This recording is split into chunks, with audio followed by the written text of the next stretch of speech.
I was ordering myself. So, yesterday, how did you do? I got second place. I lost by 4 feet. And today? I was 700 pounds late because I didn't really know the weight of the tractor, and that was the first time I ever pulled her. And today, well, let's talk about today. I put her in the 16,000 pound class. I put her in turret gear. They were all 280, 290. One was 310, maybe 312. And you were? I put her in at 370 feet right in the sand. Let's make some noise. Good running. John Deere at about deep Iowa coming up. We got one right behind you.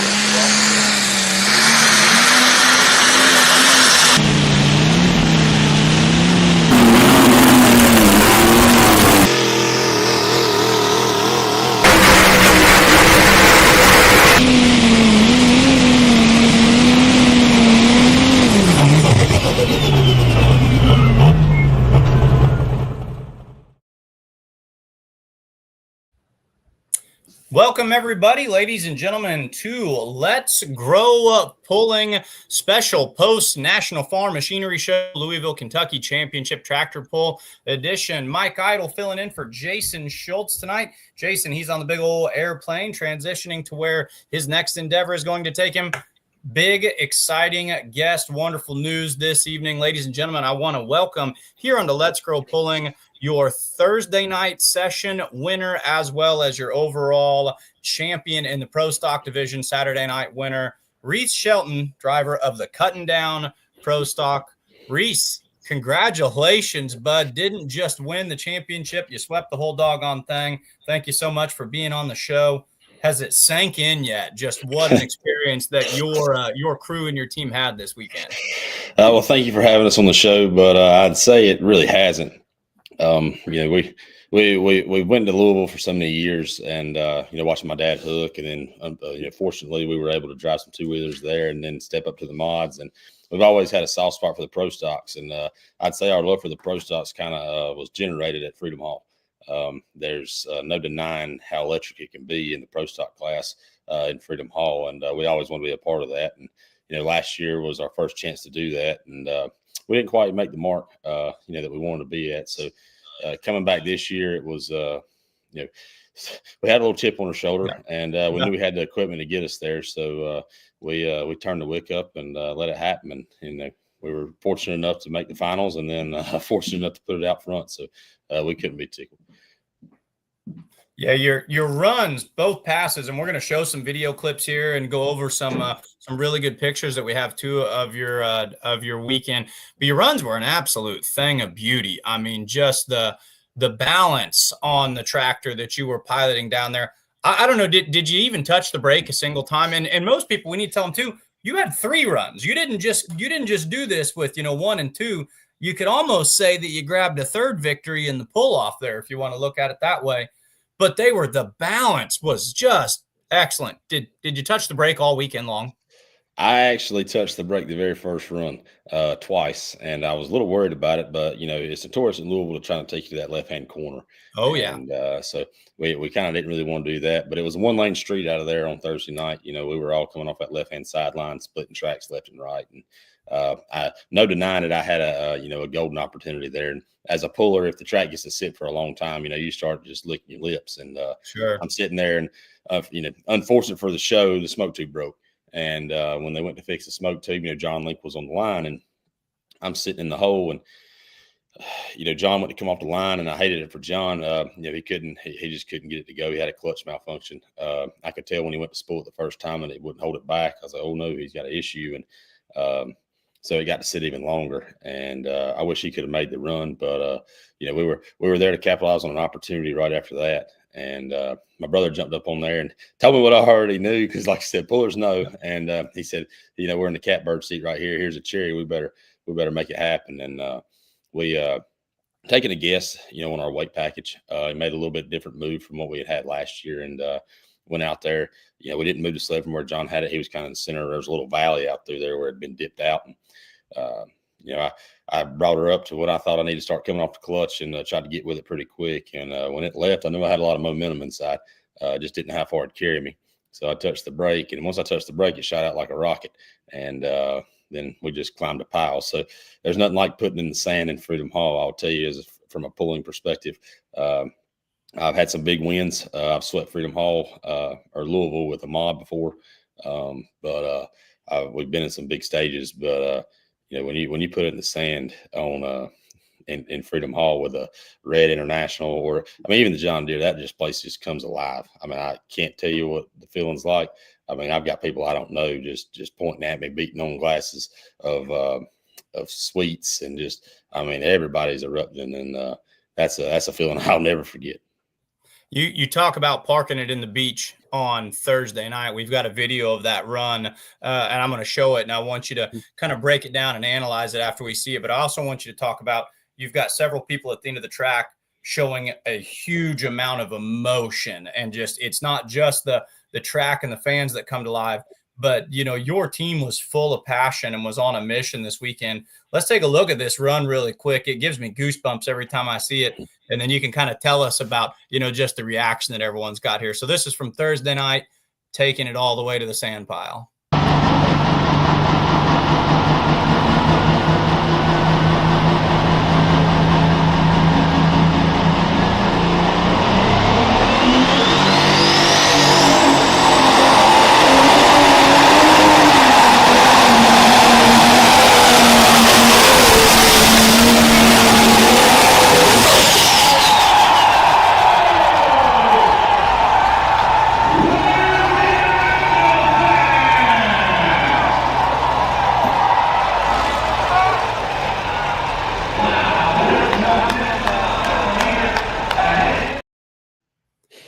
The fist bumps, the getting the crowd on their feet, the reaction from your brother and your teammates, and even you and yourself. What did they run up to you and say to you? What was going through your mind when you did that? I can't tell you what they said. I just know what they were feeling. It was the same thing I was feeling. We work real hard on these things, and we're fierce competitors, and we don't know a whole lot about these diesels. That's really what we got in the class for, was a new challenge, something different. And pro stocks, they're full of sharks. You look at the lineups every night, and that was rough. So we were honestly, we knew we can compete, but we didn't consider ourselves among the elite in there. We were just saying we're coming to give them our best shot, but obviously we walked away in a little different fashion. But whenever you put it in that sand, I've already said it there. There's no other feeling. I've never put anything in the sand in Freedom Hall. I've always dreamed of it. But one thing about it is the diesels. We're used to alcohol Hemis, and you can kind of feather the throttle on, kind of ease them back, and it'll keep going. But with the diesel, you pull back a little bit, she's done. So me and my brother and my dad, we've been talking about it since the run thing. And right or wrong, they were making us put it in there this whole week. And I said, shoot, I said, I'm not backing out until I can touch it. I said, if we put it on top, that's just fine. So we got it deep in there, and we were tickled with it. But my brother right there, like I said, he sleeps and breathes this stuff. He doesn't really get to go racing with us that much, but he really loves tractor pulling. And me and my dad, we love going with him. We just go racing a lot too. So he's I really wish his would have been out there and done it too. But to see his excitement, that just no other feeling like that. But whenever they came up to me, whew, it's almost makes you, we're so excited, it makes you want to cry. And we don't really cry. So it's just that place is special. So you've talked about your brother's reaction. You've talked about your father's reaction, and it takes a team. You guys are, your team Shelton Motorsports. Sitting right there on your Facebook page, it's on your hat. A team that's endeavored into a lot more than just, these pro stocks right here. And we'll definitely talk about your ventures in drag racing and your roots in pulling too. But I do want to show this photo that we have from Saturday night in the winner's circle, and just kind of talk to us about, who all is here, and tell us about maybe Chaos Fabrication and the role that they play in it as well. Because I think we can kind of go down the line. This almost reads like a who's who in the world of Saturday night on Louisville. So we've got Colin Ross in here. We've got Kevin Campbell. We've got your entire family. What's it like just being surrounded by such a great group of people? Well, when we decided to go in this pro stock adventure, my dad, luckily we have a bunch of friends in the pulling world. My dad's very, very connected, and we reached out to a couple different people, and we kind of came to the conclusion that we wanted to be a little bit different and not necessarily run a big block deer. And there was only one place to go at that point. Sure. We liked Rhett. We had hung out with Rhett quite a bit at some pools, and we just knew at that point that we wanted a nice looking piece. I believe they had come out with El Nino that year, and sure, yeah, we had got the start or the new El Nino, but yep. me and my dad went to the shop one day, and he said, I got this crazy thing I want to talk to you about. And he said, what if we built a pro stock? And I said, well, all right, I'm in. And just wanted another challenge, something a little bit different. We were at a point with the mods where we're gonna have to do a little work to them to get them back to where we wanted to be, and get our competitive edge back. And we just decided to make a transition to another class. And we, like I said, we know we're getting a whole lot better in crash course and learning a lot, the past couple of years about these diesels. But, we went to I called Colin, and I said, man, we'd like to build a pro stock. And is there anything out there? And, he started, calling around, trying to find us some chassis. And we ended up, Peter Norton actually had the 1206, and he had that block ordered at Chaos. Well, we ended up talking to Peter and Brad Moss at the time, and ended up purchasing that tractor, put that motor in it, and then off we went. So, no, you know how we are. We're not, typically just to have one. So, no, sure. Dad started looking around, and he had made friends with Tony Wortman out of Missouri, and sure. He had that tapped out tractor, and there had been some grumblings that Tony May would sell, but not really. But I think Rob Russell may have put us on to him, and he ended up calling Tony. And my dad has a good relationship with Tony; he always has from prior years. And Tony said if he's going to sell it to anybody, he want us to have it. So that's the tractor I have now. So we took that one. Took it to Chaos, ended up doing some chassis updates to it, and then kind of making it our own. And it was a 5.0 at the time, so we had to stuff the cooler in there and do all that. So we got to that point, and then now, as everybody can see too, my dad's got 3 kids. He wants all 3 of us to have something to drive. So it's now we've got that 650 for my sister. So we had some struggles with it, but we wish we could have got it off the line. But anyway, that's not her fault. It was more so ours on the stuff we give her to work with. And the first run we had some issues too where she couldn't really get it to go. But Chaos has been great with us. We've jumped right in their program.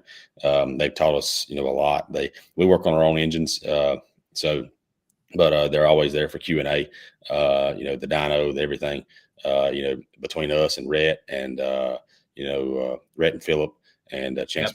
We've kind of all banded together, and somebody's motor goes on the dyno about every winter to try to learn something. And we've tried to pull our weight on trying to, bring some things to the table. So we got some stuff up our sleeve coming for the 2025 season. So we'll see what happens. Yeah, that's exciting to hear, between your team moving, so successfully and progressively in the direction that you're going with these 3 pro stocks now. Chaos, doing what they did and having the showing that they did, and just the kind of the red resurgence, like we've talked a little bit about today. The Green Boys, they're still, it's not like their time in the sun is gone, but it's adding some interesting color injection into this class, including those V8 Masseys. We saw a pair of V8 Masseys, do their thing too. So a lot of fun seeing the color. Let's go all the way back, and this is going to be perfect with Wesley Foster's question. Wesley wants to know about classes you've competed in, and that's going to springboard this question I have for you. You said you almost had a love affair with the pro stocks with your early experiences in Freedom Hall. Your dad kind of had the idea and watching them run. Walk us through your different places you've been in the world of pulling, and then even your drag racing career. Did you start with the 2-wheelers and then the mods? And tell us how we ended up where we are today. So the love for pulling came from my dad. He started garden tractor pulling actually at a young age, and then he bought a Ford 2-wheel drive truck back in the day, and then he ended up moving up and just kind of kept a 2-wheeler for a long time, and then expanded to 2, and then I think we ended up going to 3 for a while. Never really ran 3, but we did have 3 in the stable. Decided to buy a mini rod, and then that was a real shock to our family. But we've done well with those mini rods, and we've enjoyed them. They're a good ride. They're fun. That's a competitive class. 2-wheel drives just too. Ooh, that one's rough. But then transitioned. I think we had 2 2-wheelers and a mod for a long time, and then it was do a little something different. We kind of got the mini and then 2 mods. 2 mods is don't do it. Any pull out there that wants to try it, don't do it. Don't do it. That's a lot of spark. You went from a lot of spark plugs to no spark plugs. So hey, maybe that's there's 0 spark plugs in the diesel. Yep. So that's what made it different for us. We don't have a plug reading at all. So trying to figure out how to tune these things, it's been a real interesting thing for us. And we've enjoyed that side of it. But you run an alcohol engine, you get your spark plug back. It's the first thing you're going to look at, see where I hit my tune up. But with this Pro Stock, you look at EGTs and how well you did. So it's definitely a different world, but we're learning pretty quickly. But go ahead, Reese. If I had to say my favorite class, not just because it's new right there, but I really do like the Pro Stocks. The 2-wheel drive was fun too. Not all of them are great. Yeah. When you get in the 2-wheel drive class, and there's, oh my goodness, this all stout is kind of like the Pro Stock class, but that's really a finesse class. You got to really get a hold of it out of the hole, and you got to hit your setup perfect. The mods is if you got some power and the track can take it, then whoever's got the most is going to get there. But those are fun. You can just feel the sheer power and the chassis work in those things, but they're just a lot of work and they get really nasty. So that's kind of a pain with those. But mini rods are fun. They're quick ride. The tire deal, it is what it is.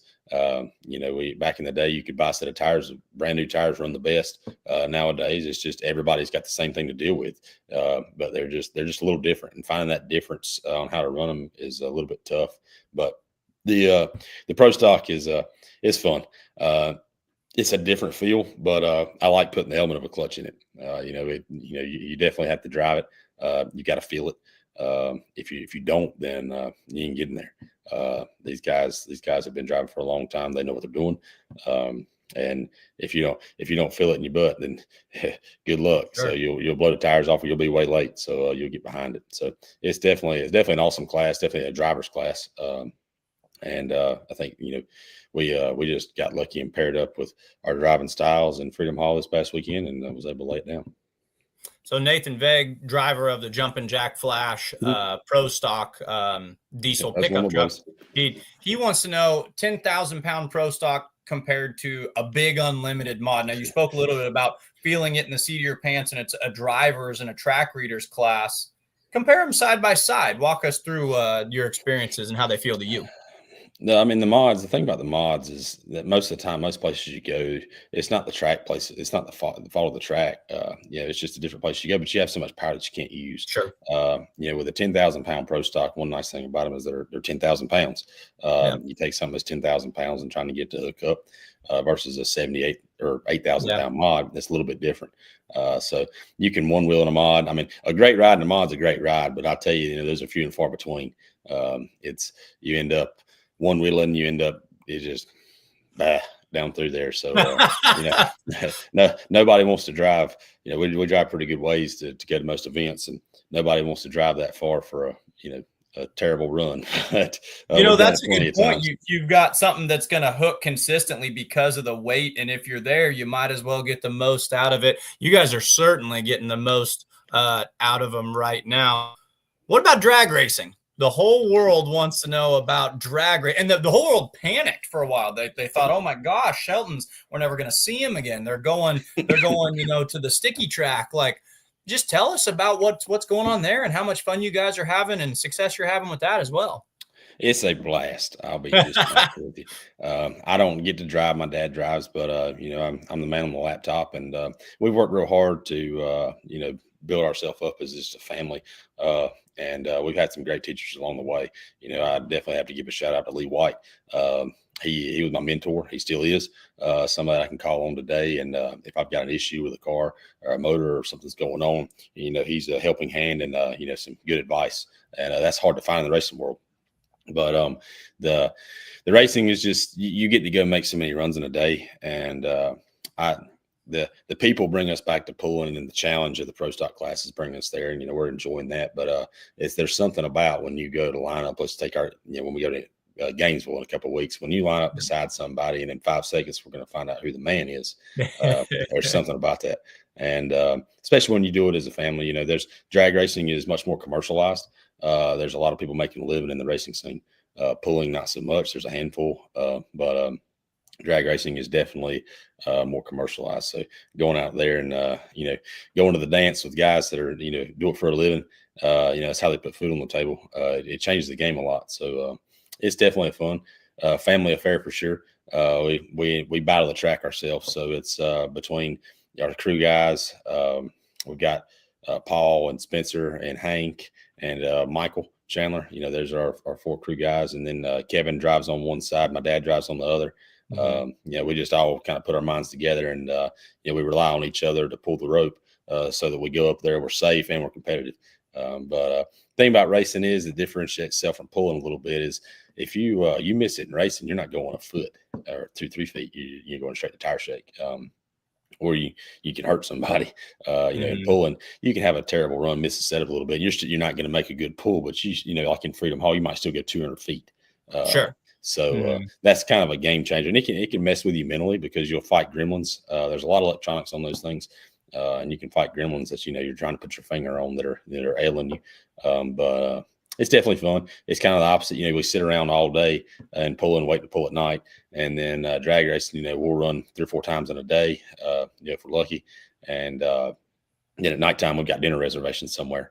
So it's just fun. We get to fellowship with each other, and but same way in pulling, it's just kind of flip flop in reverse. One thing that you talked about, I really liked. You talked about in drag racing the uniqueness of just saying, "Hey, we're going side by side, head to head. We're going to find out who the man is right now, who the big dog is." And pulling, it's kind of you and your machine as a team versus the sled or versus the track. But something old school, something interesting happened with your run on Thursday night. We had a pull off. Did that kind of give you some of those similar vibes in drag racing? You said, okay, it's us 3. And of course, it's still you, machine, and track. But did it resonate a little bit like a drag racer thinking, all right, we're in a bit of a shootout here? What was it like going to a pull-off? We don't have any pull-offs anymore. Pull-offs are awesome, especially in Freedom Hall. I was on the good end of it. Now, there was we were on the big end, and after I put it in the sand, I really didn't want to run again.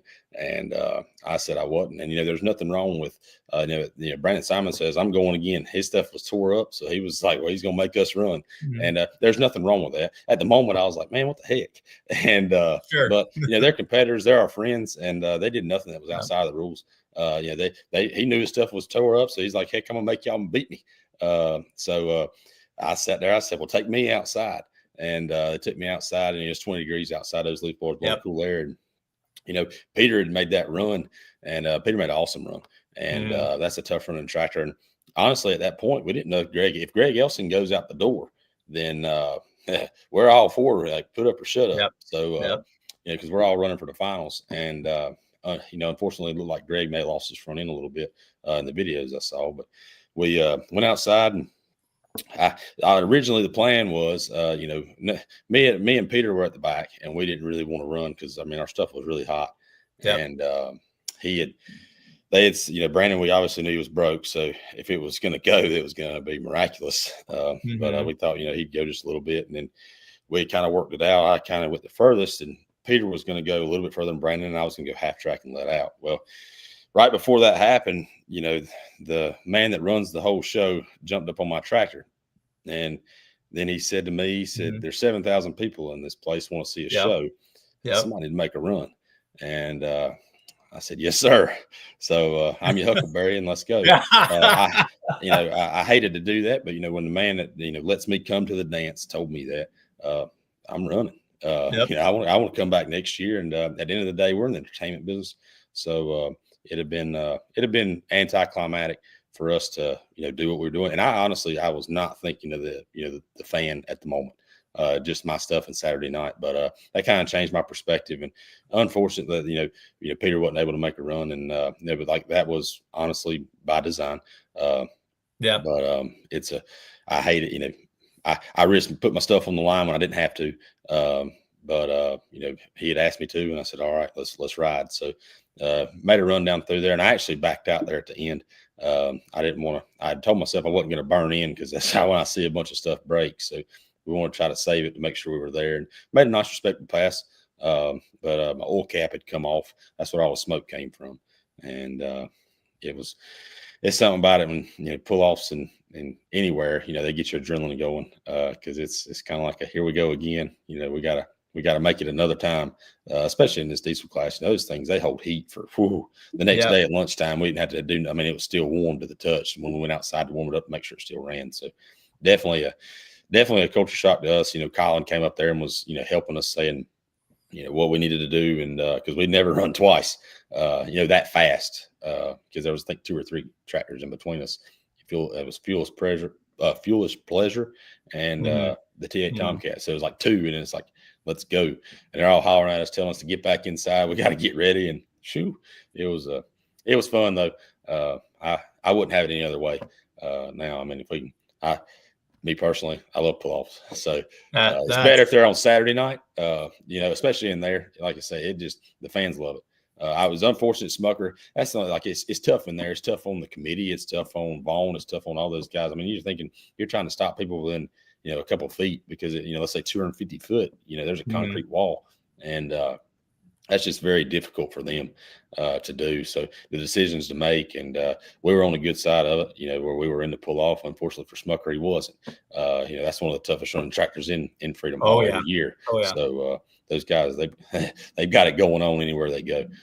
So we know they'll be back for blood next year for sure. That's you know, it's funny, you talk about, you took it outside, which is a veteran move. I've seen pullers do that before. Louisville is the place of, you know, and we had bad weather this year. It was cold. So I always say it's a place of, you know, warm it up. Now cool it off, you know. So here, that's kind of the name of the game. So Saturday, this is where it all goes down. This is, you know, why we're all here. Let's take a look at your winning pass on Saturday, and you can just walk us through. And fans out there watching, if you haven't seen it, just yet again, look at the balance on this tractor. I mean, this thing was just like pulling on glass. Just a beautiful, beautiful run. Let's take a look at it right here.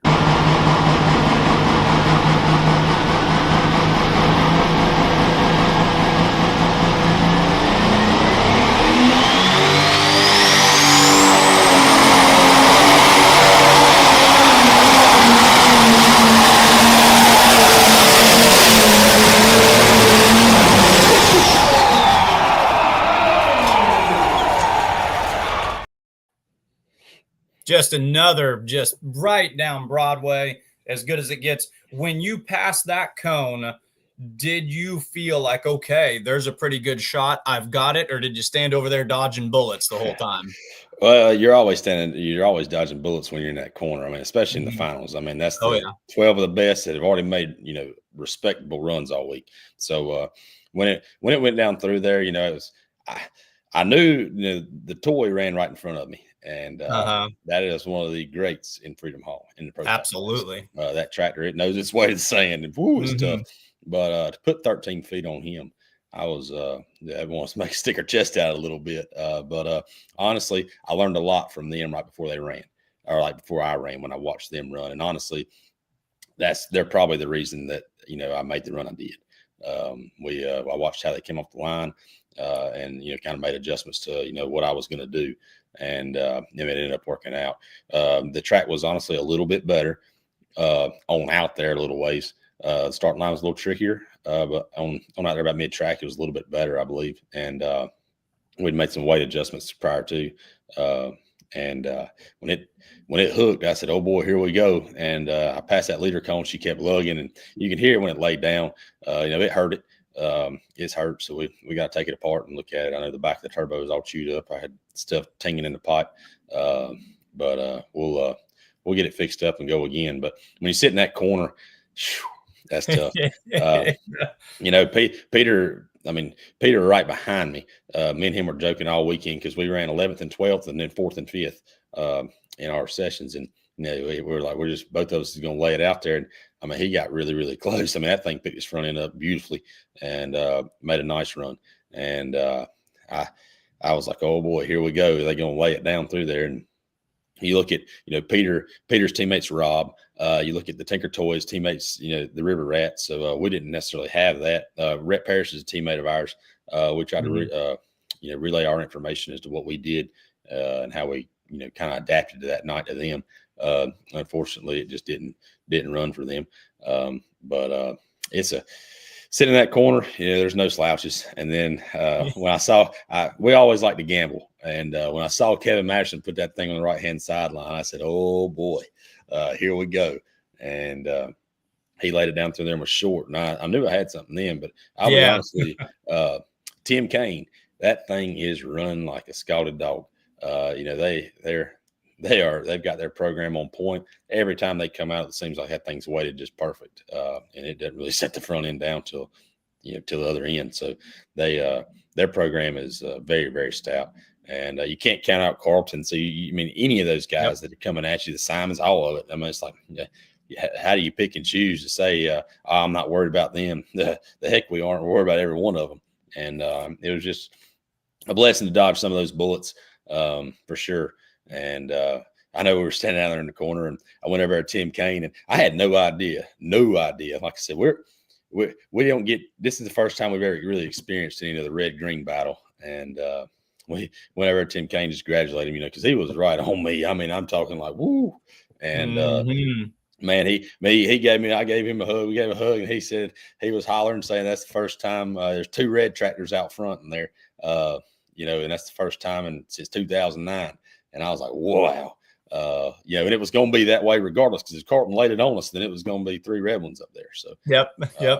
It was, regardless of flavor, it was going to be 3 red ones. Right. No matter what. Yeah, first time since 2009 that a red one has won the finals. Yep. I think Rhett Parrish did pick up a win in a session somewhere in there. It'd be interesting to know, when was the last time you had a pair of 1066s finish first and second? First time Tim Kaine's been in the winner's circle, I think, since like 2001 or something like that. So a lot of fun narratives.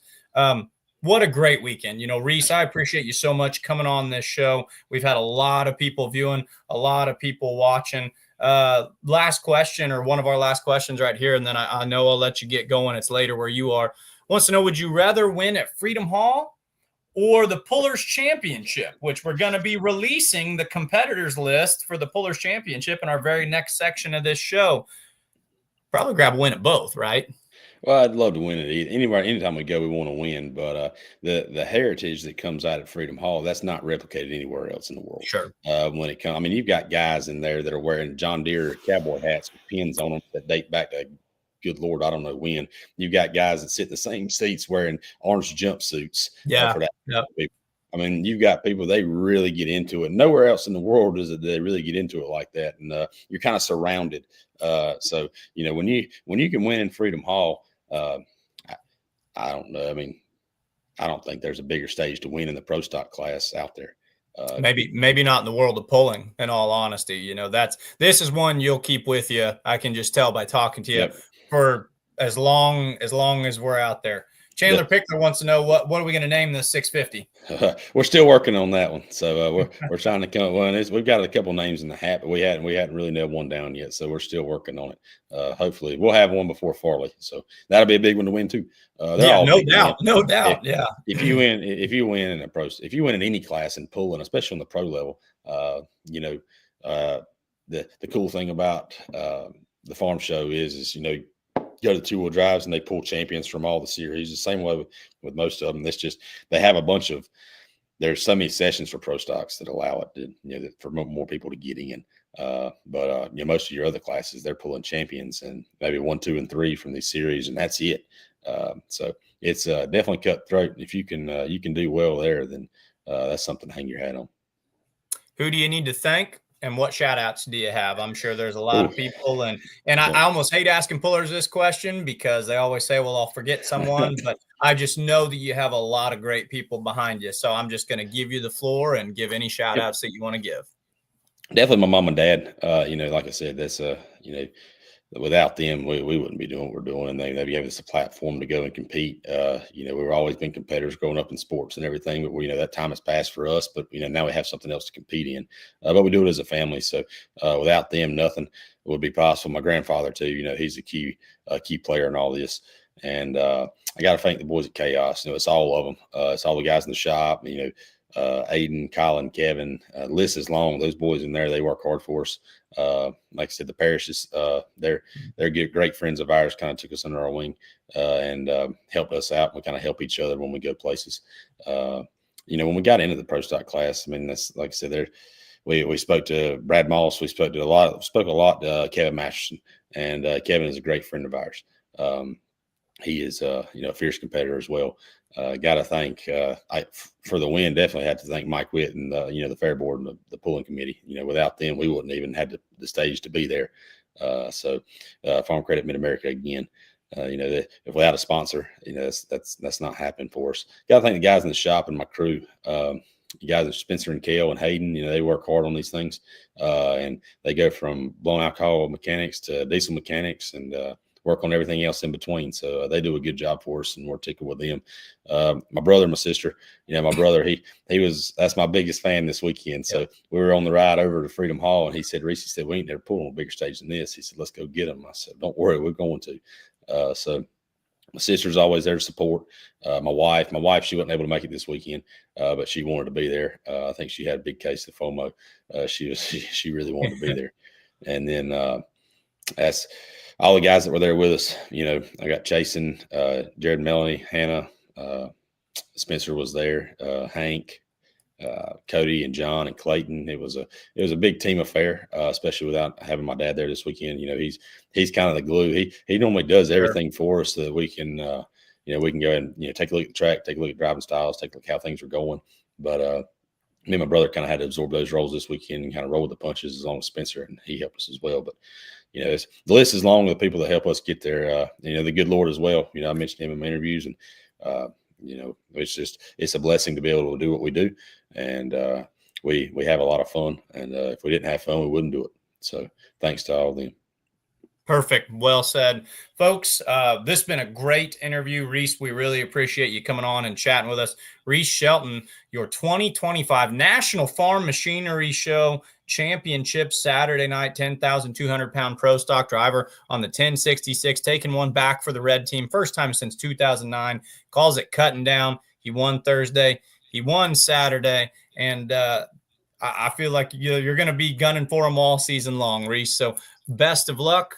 Thanks for being on here. And, next year, Grace and Camille will get them all in that winner's circle. So that'd be awesome. So much for your time. Yes, sir. Thank you, Michael. Yep. Thank you.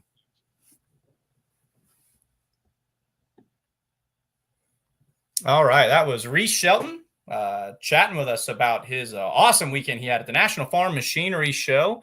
And very, very quickly, actually, let's go ahead right now. Let's transition to the outdoor Louisville. Brent Yoren, how are we doing today, sir? Good. And glad to hear Reese would rather win Louisville than the Polar Championship, because if he said anything other than Louisville, he's wrong. So, but no, you guys are working really hard. You're following a similar pattern. The Pullers Championship in Nashville, Illinois, May 16th and 17th. Following that same kind of general idea, you're going to take some of the biggest performers from the top 3 professional associations out there, and then everybody else that gets into this pool, where all of the proceeds, after the bills are paid, go back to the Pullers, are voted in by the fans. Now, Brent, if only there was a dedicated portion of a podcast where we just knew exactly the results to all those votes. Yeah. Yep. So we closed up round 2 of fan voting. So, quick overview. First round of fan voting happened towards the last couple of weeks of January, and then we took a week and we reached out to all the pollers in the top 20 if they weren't voting for themselves, to see if they would accept an invite, because we wanted people that were going to accept invites, as we know that life gets busy and people have jobs and bills to pay. So obviously farming and work comes first. Obviously there's other obligations in life that they can't make it. So we want to make sure that we had 20 competitors that would be able to make it. So we then took those top 20, did 2 more weeks of fan voting, and we have now narrowed it down to who got accepted to compete at the Polish Championship. So these are their formal invites to fill out the rest of the classes. If for whatever reason we do have anybody that is unable to make it, we will then continue on down the list. So if we took 5 in a class and somebody's not able to make it, we will then move on to number 6 and continue on until the classes are full for the event on May 16th to 17th. Awesome. So yeah, I'm just going to turn that over to you. I'll let you kind of guide us through the results. If you want to give the fans just a quick rundown of the total classes, each class that they can see pulling there, and then which ones had fan vote compared to which ones did have promoter's choice. Because we had a couple I know that were going to be more of like a selection style committee or promoter's choice. So if you just want to give them the rundown on that, and then we'll hit the results here in just a second. So for the fan voting, we did have I believe it's 7 classes. So we had the Super Farm class, the 95 Limited Pro Stock tractors, the Pro Stock tractors, light Super Stock tractors, the modified mini tractors, 2-wheel drive trucks, and then the Super Stock diesel 4-wheel drive trucks. So those are the 7 classes that were fan voted. Then we do have 3 promoters choice classes. Those are the 85 Limited Pro Stock tractors. That is a class that is a hotbed in the Nashville area. So that was a tractor is essentially if you were a points champion with pretty much any of the associations that are running, the major associations that run them, ECI, ITPA, Western Series, Outlaws. Those are, if you're a champion there, you got an invite, as well as some of the 618 motorsports tractors that those guys work on, and then just a couple more other invites that did well throughout the season that not necessarily run for points. On top of that, we also have the modified tractors and then the super semis. So those classes, we're reaching out as they are more of a limited number class. There's not as many as in those classes competing in those classes. And so we just reach out to competitors and we continue just kind of moving down the list until we either fill the class or we reach out to pretty much everybody that we're able to. Those classes are a little bit harder to obviously fill because, again, mod tractors, a lot of them farmers, semi guys, they usually take a little bit longer to get put back together. So it is, 6, 7, 8. If we get those numbers, we're always thrilled because that still puts on a show and it still gives that, itches that, scratches that itch for those the fans that want to see those classes. Perfect. Can they see this on the website or the Facebook page, or it's here and here only, and then it gets pushed out? Yep. So I'll announce it here, and then once everything's been announced, so actually at 8:30, it will go live on the Facebook page and on the website. So you will be able to find that. We'll pin it to the top of the Facebook page, so you'll be able to see it right at the top, as well as when you go to the website. Once 8:30 hits, you'll be able to see top of the website. There'll be a little button thing on the right side that'll say fan voted invites here, something like that. You can click there, as well as there'll be a tab for it. So go ahead and click on that and you'll be able to see it, and you'll see pictures of the vehicles in case you are unfamiliar with any of them. So that is that's where you'll be able to find that information. And for pollers that do get voted in, registration is open right now on the website as well. So you can go and click on poller registration tab and fill out that information, get registered, and you are locked in for May 16th and 17th. So perfect. That's where we're at. If you want, we can share the screen on the website and we can just show, who's already in as far as the accepting their invites, and just go along with the classes with that. Or if you just want to go down your presentation, we can do that as well. You just tell us what you need, and Kenzie's in the back room and she can share whatever screen. Yeah. So we can go through the invites, and I'll just kind of go based off the website. But then I have a little presentation thing that, all right, a little slideshow that I do every year that has a picture of all the vehicles and a list of all the competitors. So we can do that. Then at this point, I'm just going to turn it over to you and tell us who made it in, man. Absolutely. So we're going to start with the super stock 4x4 diesel trucks. So we had 10. So in each class of these 7 classes, there's 10 total invites between the initial invites and fan invites. So we had 6 initial invites accept their invite for this class. So those were the Crazy X of John Mans, the Cummins Killer 3 of Craig Dickey, Pipe Dream of Jeremy Yeager, Rock Hard Ram of Van Hazley, and then Shy Diesel of Kent Crowder, and Smokia HD of Eric Stacy. Let me see if I can share my screen here. Let's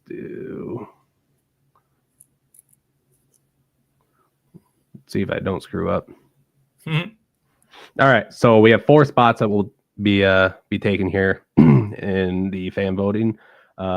Just a quick little reminder: these are not in order how they finished. This is just random.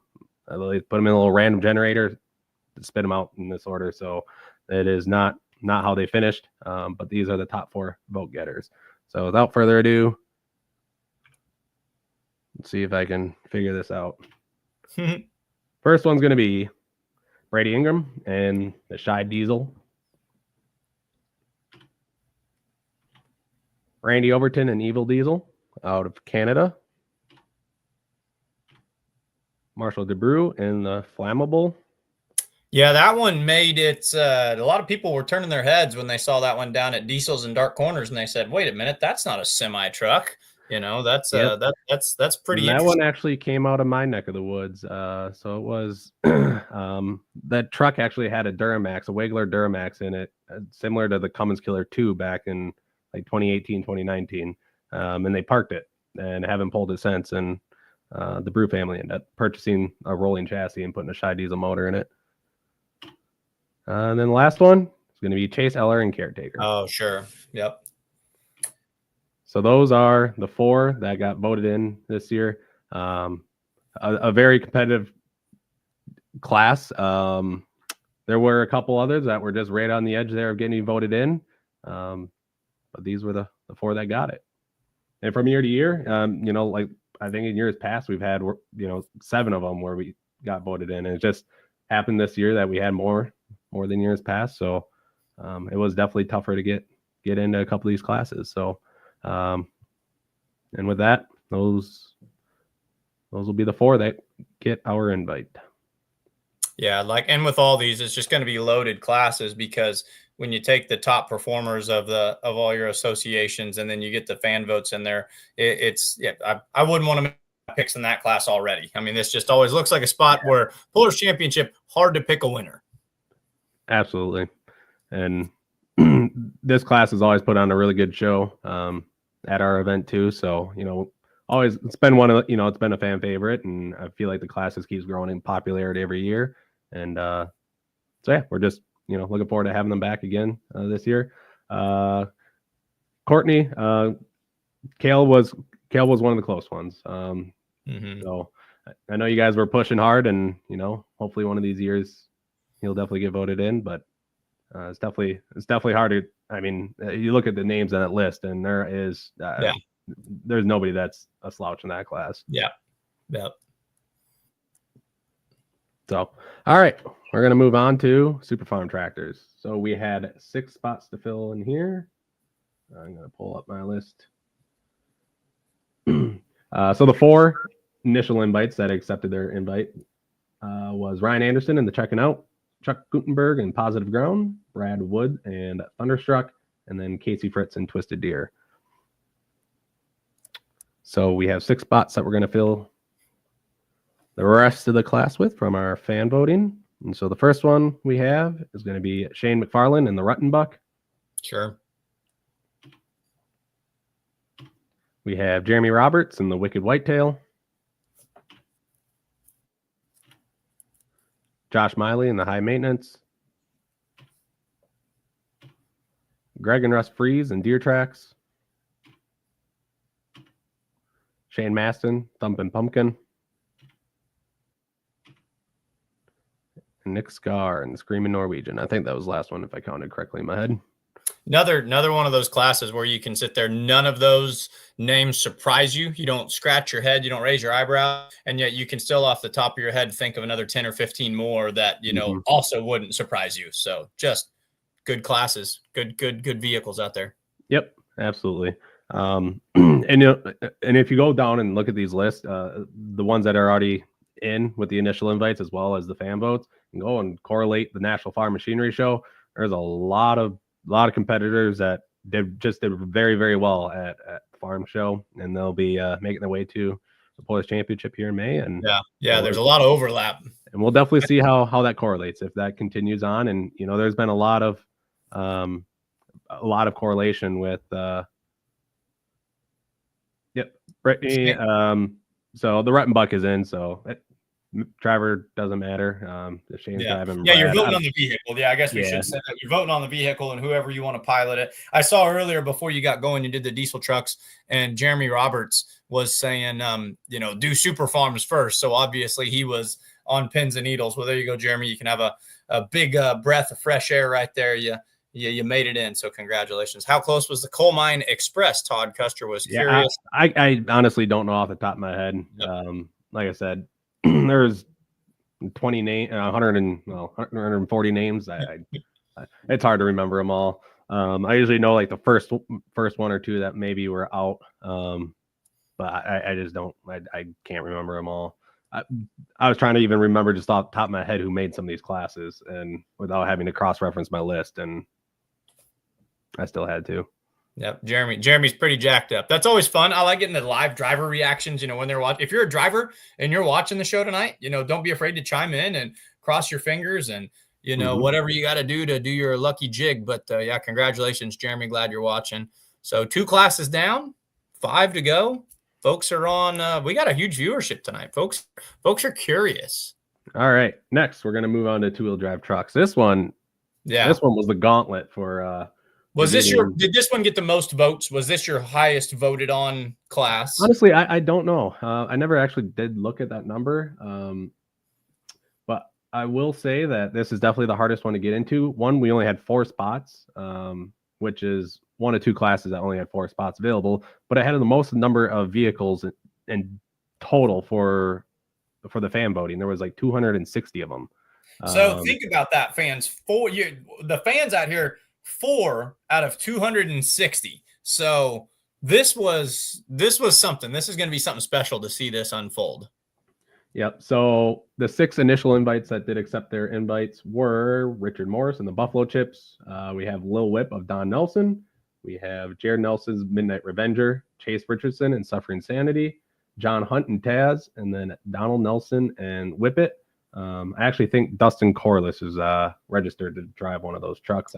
Every last one of those coming directly off a National Farm Machinery show pull, except for maybe the Revenger. I don't know if Revenger was. So Nelson's, I believe that they already have something planned for that. So right. That we can. But so we have 4 invites to fan voting, and we will start here with Donnie Sullivan and the Big Stick. That, my eyes aren't. I can't honestly say that I'm shocked with surprise. That makes sense. We have Ethan Foster and Crosswired. Okay, out of Tennessee, is that right? Yep. I believe Tennessee. Yeah. We have Wesley Foster and Barbed Wire. Oh, all right. Getting it done. And we have Tim Beattie and the Sawmill Express. So all 4 of those trucks out of 2 states, right? All 4 of those out of Kentucky and Tennessee. So technically it's 2 team trucks. All 4 of those 2 teams got in. So yep. So those will be the 4 that will be getting the invite for the fan votes for 2-wheel drive trucks. So looking forward to having 2-wheel drive trucks back at the track at Holes Hours. That was something that after last year, Brad kind of wanted to put them back in. So we made that happen for this year, and it again trying to keep things fresh from year to year, not having the same classes every year. So we wanted to kind of switch things up, and as a class that we decided to have back, and looking forward to them, and definitely the most popular amongst pollers for the number of pollers that wanted to make our event. So kudos to them for it. Makes it easier on us when we know that you guys want to be there. When it comes to these, we take that into consideration for what classes to keep and which ones to table for a year or 2. And we're definitely looking forward to 2-wheel drive trucks being back in the show for this year. And I know Brad's going to have them at the fall show in September for the PPL events as well. So those that do run PPL points, it's kind of a 1-up to get on the track and get a little bit of data before round out your point season towards the end of the year. Wesley's a little confused. He's trying to figure out who the heck this Ethan Foster guy is. Wants to know if there's some. So he said, what's going on here? So having a little fun.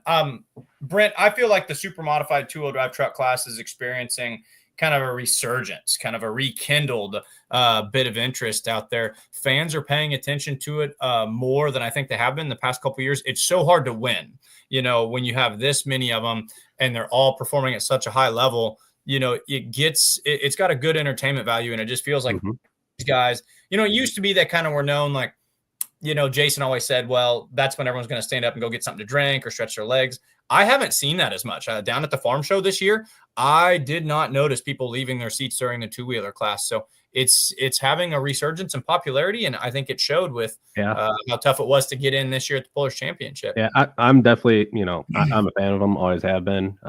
It's actually, my siblings aren't big into pulling. They like going to it. It's their favorite class to watch. And definitely, I feel like one of the big reasons is that you can go anywhere and see them. And it's going to be the same rules. So, I mean, you could just show up at an event and you might just have a surprise of, oh, here are a couple national guys that don't normally pull in at XYZ place or association, and here they are pulling with us. So I think that's what's cool about it. And I wish there's more classes that were like that, because it seems like every club or association has one little subtle difference. And there's pullers that don't want to go pull because of it, because they have cube limit, or they're 50 pounds difference, or headers or intercoolers or something. But if you have a super modified two-wheel drive truck, it doesn't matter if you're pulling with Mid-South or Outlaw or Badger State or whatever. Like it's a universal class, and that does make it nice. Tommy Reedy says congratulations. Awesome. What's next on the docket? Good question. I don't know what order I put these in. 95 limited pro stock tractors. Let's see. Let me hop into that. So we had 5 total initial invites accept their invite, and that is Brett Hexet in the 618 Motorsports Limited Pro. We have Brent Shorefighty in the She Gone 4.1, George Beyer in the side piece, David Novak in the Mean Farmer, and then Time 4-1 more and Josh Dutton. So we have 5 spots that we will fill with the fan invites. And first we will have Mike Gerlach and G-Force. Sure. Nick Gallitz and Running in the Red. Ken and Sydney Summers and Colorblind. Definitely. Tough runner. John Coots and Diggin' Deer. Yep.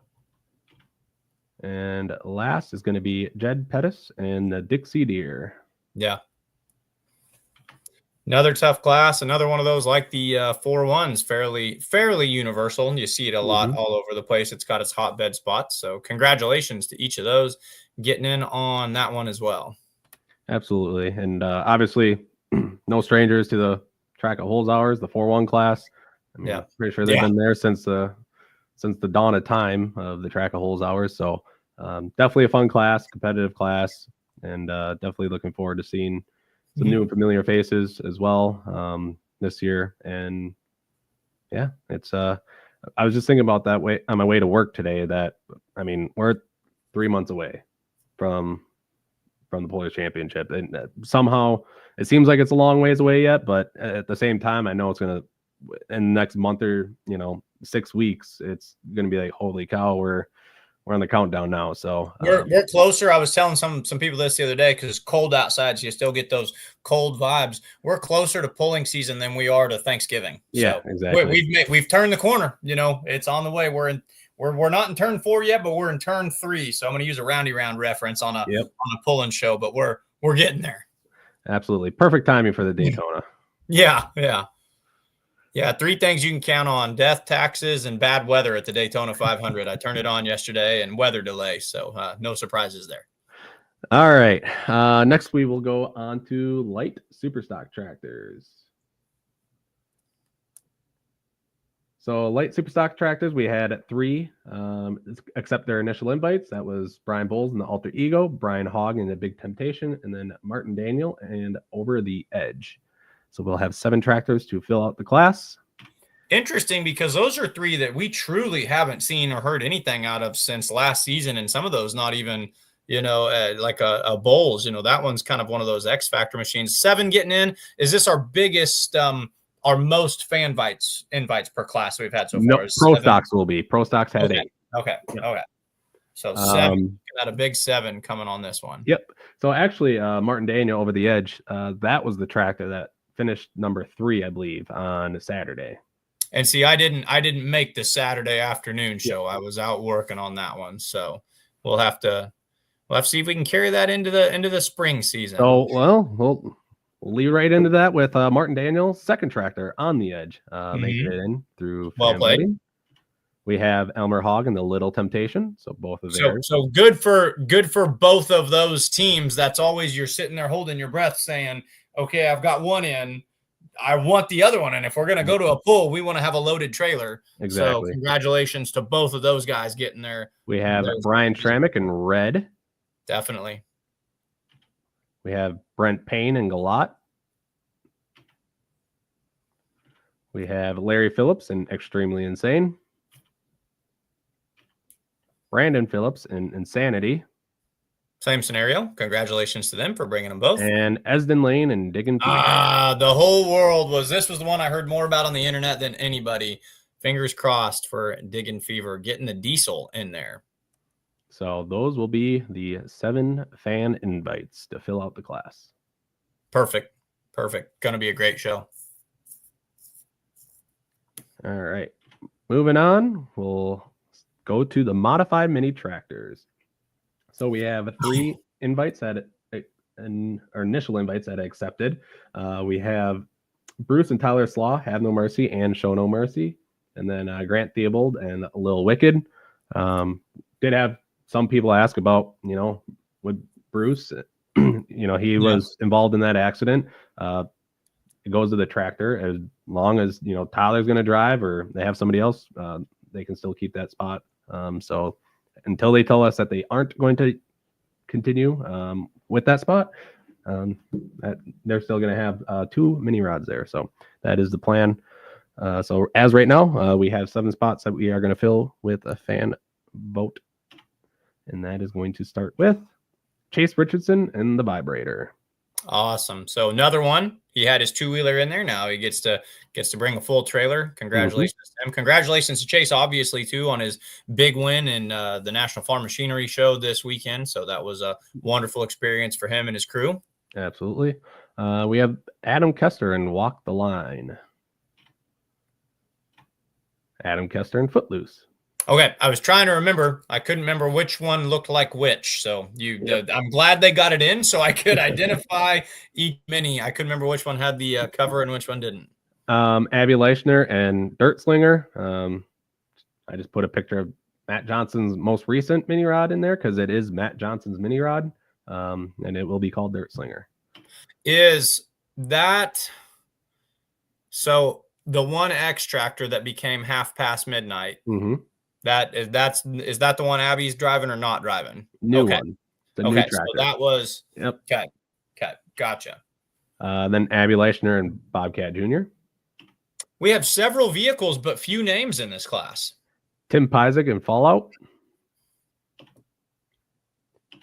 And Logan Pyzik in Aftermath. So we have several. So 2 Kesters, 2 Leichners, 2 Slaws in this one. They're bringing the full toy box in this one. Good for these guys. Yeah. And that's, quite frankly, those are some of the who's who in the world of mini rod driving. So absolutely. So should be a great class of mini rods. And with that, let's move to our final class. I know that I'm supposed to be, full pull picks. It's a huge thing. I promote it. I'm a part of it. I'm affiliated with it. It would be really hard to make picks in any of these classes. These guys it's going to be hard because they're just that good. That's absolutely that good. No, it'll be fun. I'm looking forward to it. It's going to be really intriguing. Probably one of the, biggest classes that pullers like is Pro Stock class. And again, lining up to be another great class of Pro Stocks. So we did have 2 accept their initial invites. First one is going to be Chance McGrath and Last Chance. Obviously, probably one of the head turners for this past weekend. Chaos Fabrication, redoing the look of that one. And I haven't seen it in person. I just saw the pictures, and I'm going to assume it looks way better than the pictures in person. So. You can't even. I had folks that they're not really into pulling, and they just said there's no way they actually run that and compete with. They said this is just display, right? This is just for show, right? And I said no, that is legitimately just the level that these guys are doing things. It is art under the hood of that tractor. 100%. And then the other one is going to be the 618 Motorsports Pro and Brett Hackstead. And you want to shout them out. Obviously, that's Brad Holzhauer's tractor. Yeah. And they were able to pick up a second on the Saturday afternoon session and qualified for the finals. And so definitely, they finally, I think, got that thing going in the right direction. And I know it's going to be a fun summer for them. So one of the 5 red IHs pulling in the finals. We had as many internationals as we had John Deere's pulling in the finals on Saturday. So they were a part of that big red storm that came, thundering its way through Freedom Hall on Saturday night. So I agree. Yeah. Big congratulations to the 618 tractor. So let's figure out who got voted in here. So let's start out with the Hart brothers, Brandon, Dustin Hart, and Beyond Limits. Greg Elsing and the T8 Tomcat. Just missed making the finals. That thing was running pretty good. Esden Lemke and New Generation Plus. Enough said. Braden Schrammick and Youngblood. So he gets to bring the full trailer too. Brett Parrish and El Nino. RJ Simon and the new Loud and Loaded. Brandon Simon, Loud and Heavy X. Brandon Simon, Loud and Heavy. There are the 8 competitors that got voted in through fan voting. The green ones are going to be on a mission. They're going to be after Louisville. They're going to be set on kill and loaded for bears. So there are only 4 true John Deere's in here.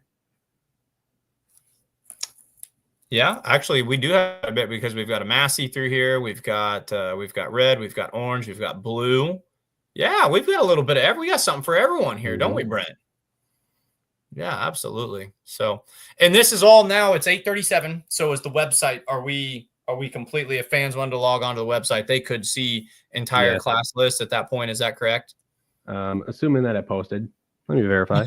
Yeah. Hypothetically, everything should put him right on the spot here. Yes, looks like it. Everything is up.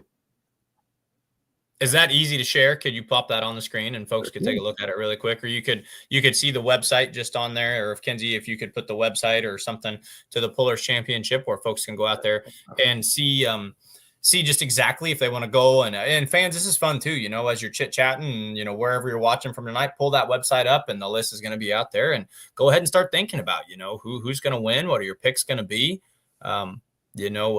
What's your breakdown of who made it into the Pullers Championship May 16th and 17th this year? So there's our website right there. So thank you, Kenzie, for popping that on the screen. Yep. Here, I'll pop it up here. Take a look at it. No names that shocked me. None that I sat there and I said, oh, wow, or, what a curveball, what an X factor. Popular tractors, deserving tractors, a lot of tractors that I think fans voted for because their body of work speaks for themselves out on the track. So that's yeah. crazy. I mean, if just look what a lot of these competitors just did this last weekend. I don't think there is any question on why they got voted in. Right. I think their performance speaks volume. And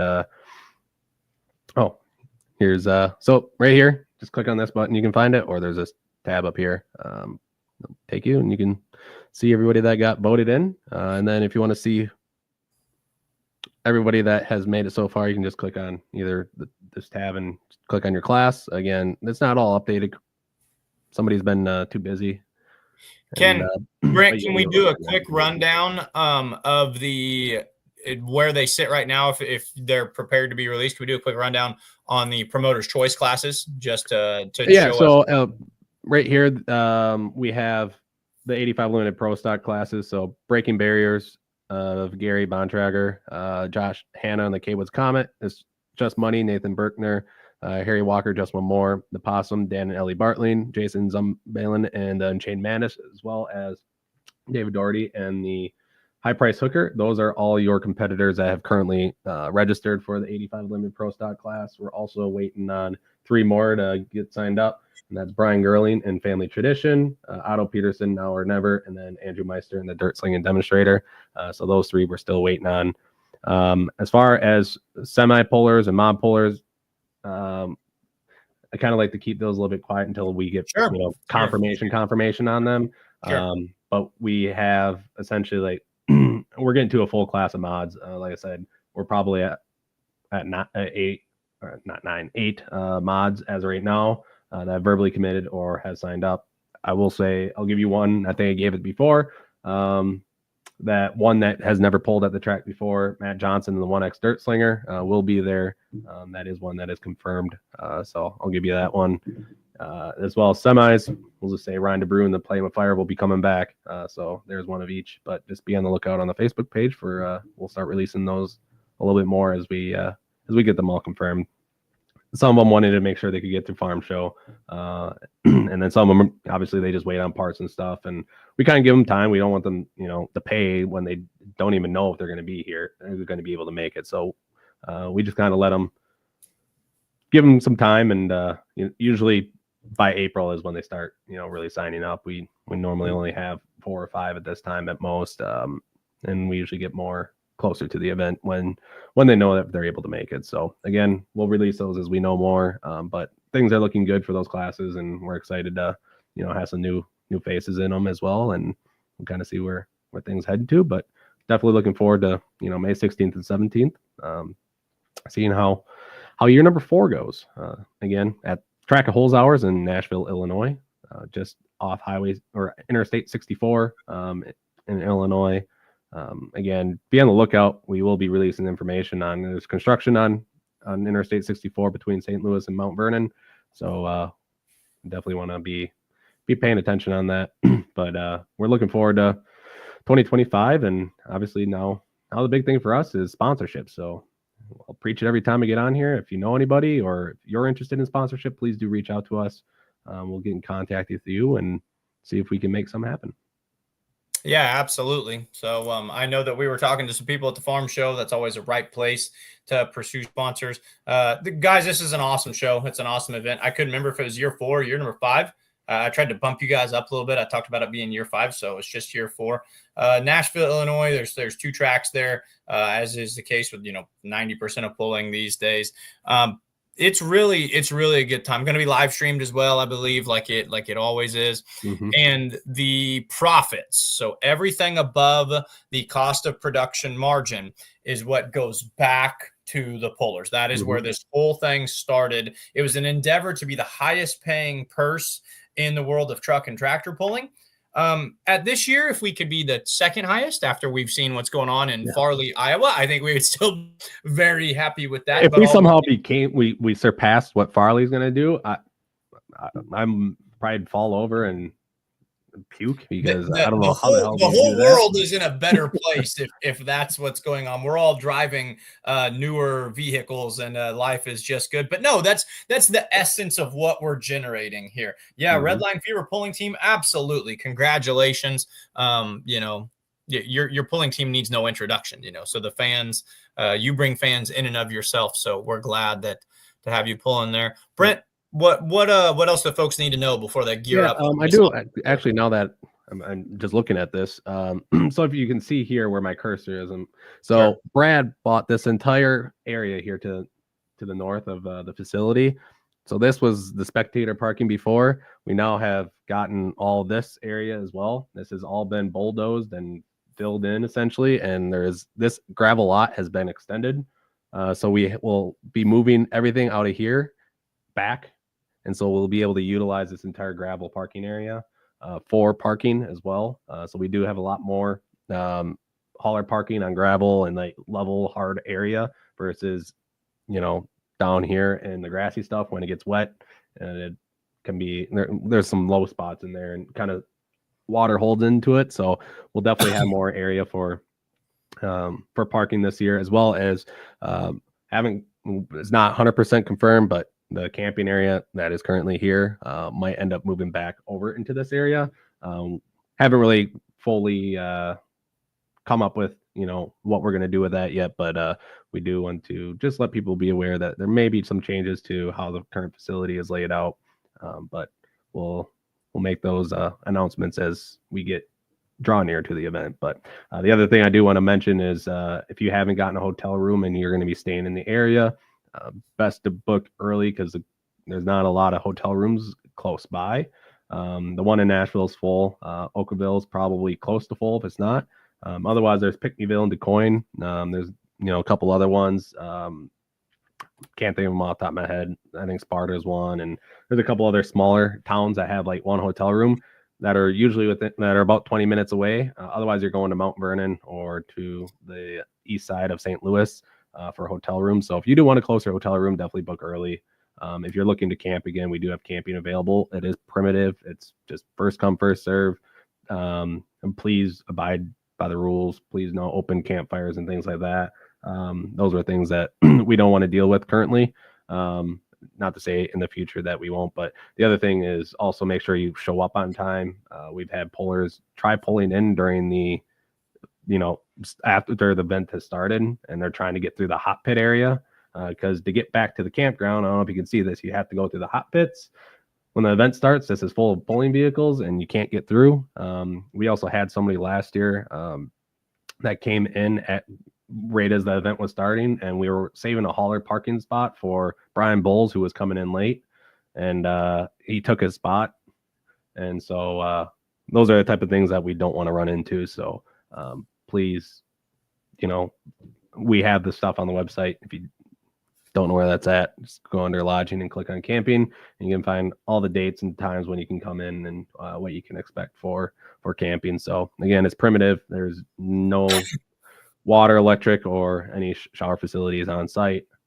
So if you do plan on camping, make those arrangements. There is camping nearby as well. Some local parks and campgrounds and stuff like that has camping available if you don't want to necessarily camp on site as well. And if anybody has any questions or anything for us, the contact us page, you can find all of our information, emails, and phone numbers. Contact us. We'll be able to get back to you if we don't respond right away. So just leave a message or text us or whatever, and we'll definitely respond when we're able to. Again, this isn't our full-time job. This is all because we love the sport and we're trying to give back in any way that we possibly can. And we feel like doing this is, hopefully, and it might not be now where like the benefits are coming, but we're hoping in 10, 15 years that this can exponentially grow and get to a point where we can have large payouts for a number of classes. And it's all essentially the pot is from you, the fans. You're paying the pullers, and this isn't going to anybody but them. So spot on. May 16th, 17th, Nashville, Illinois, the Pullers Championship. Be there or be square. It is, it's becoming a destination pull, folks. It's going to be awesome. You can check the website. The fan votes are in. Now, just pending official sign up and reception of these votes, which they believe that they most likely will be. These are going to be your classes. One of the cool things, too, it's like Louisville. Ahead of time precisely who you're going to see. A lot of great stuff. Brent, thanks for coming on and doing this with us. We had a ton of people watching. There were a lot of people wanting to know if they made it or not. And I think we had the trucks and tractors that, obviously the fans wanted, but that earned it as well.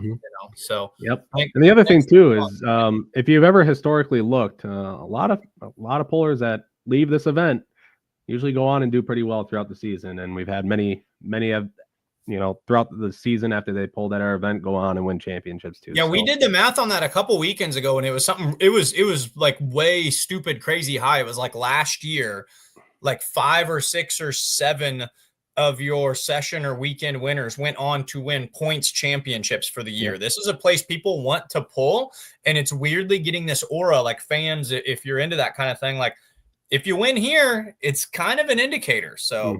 The Daytona 500 kicks things off for NASCAR, the Pullers Championship. Hey, this might turn into that thing that just kicks off these big streaks for all these pullers. So pay attention. Some cool things start off right here in Nashville. Absolutely. So definitely looking forward to it, and hopefully you fans, if again have any questions, reach out to us.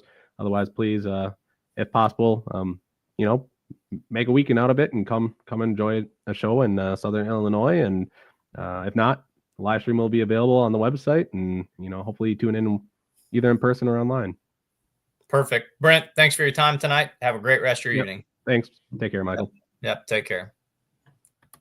All right, Brent Yarn of the Pullers Championship, May 16th, 17th. Fan vote released official tonight.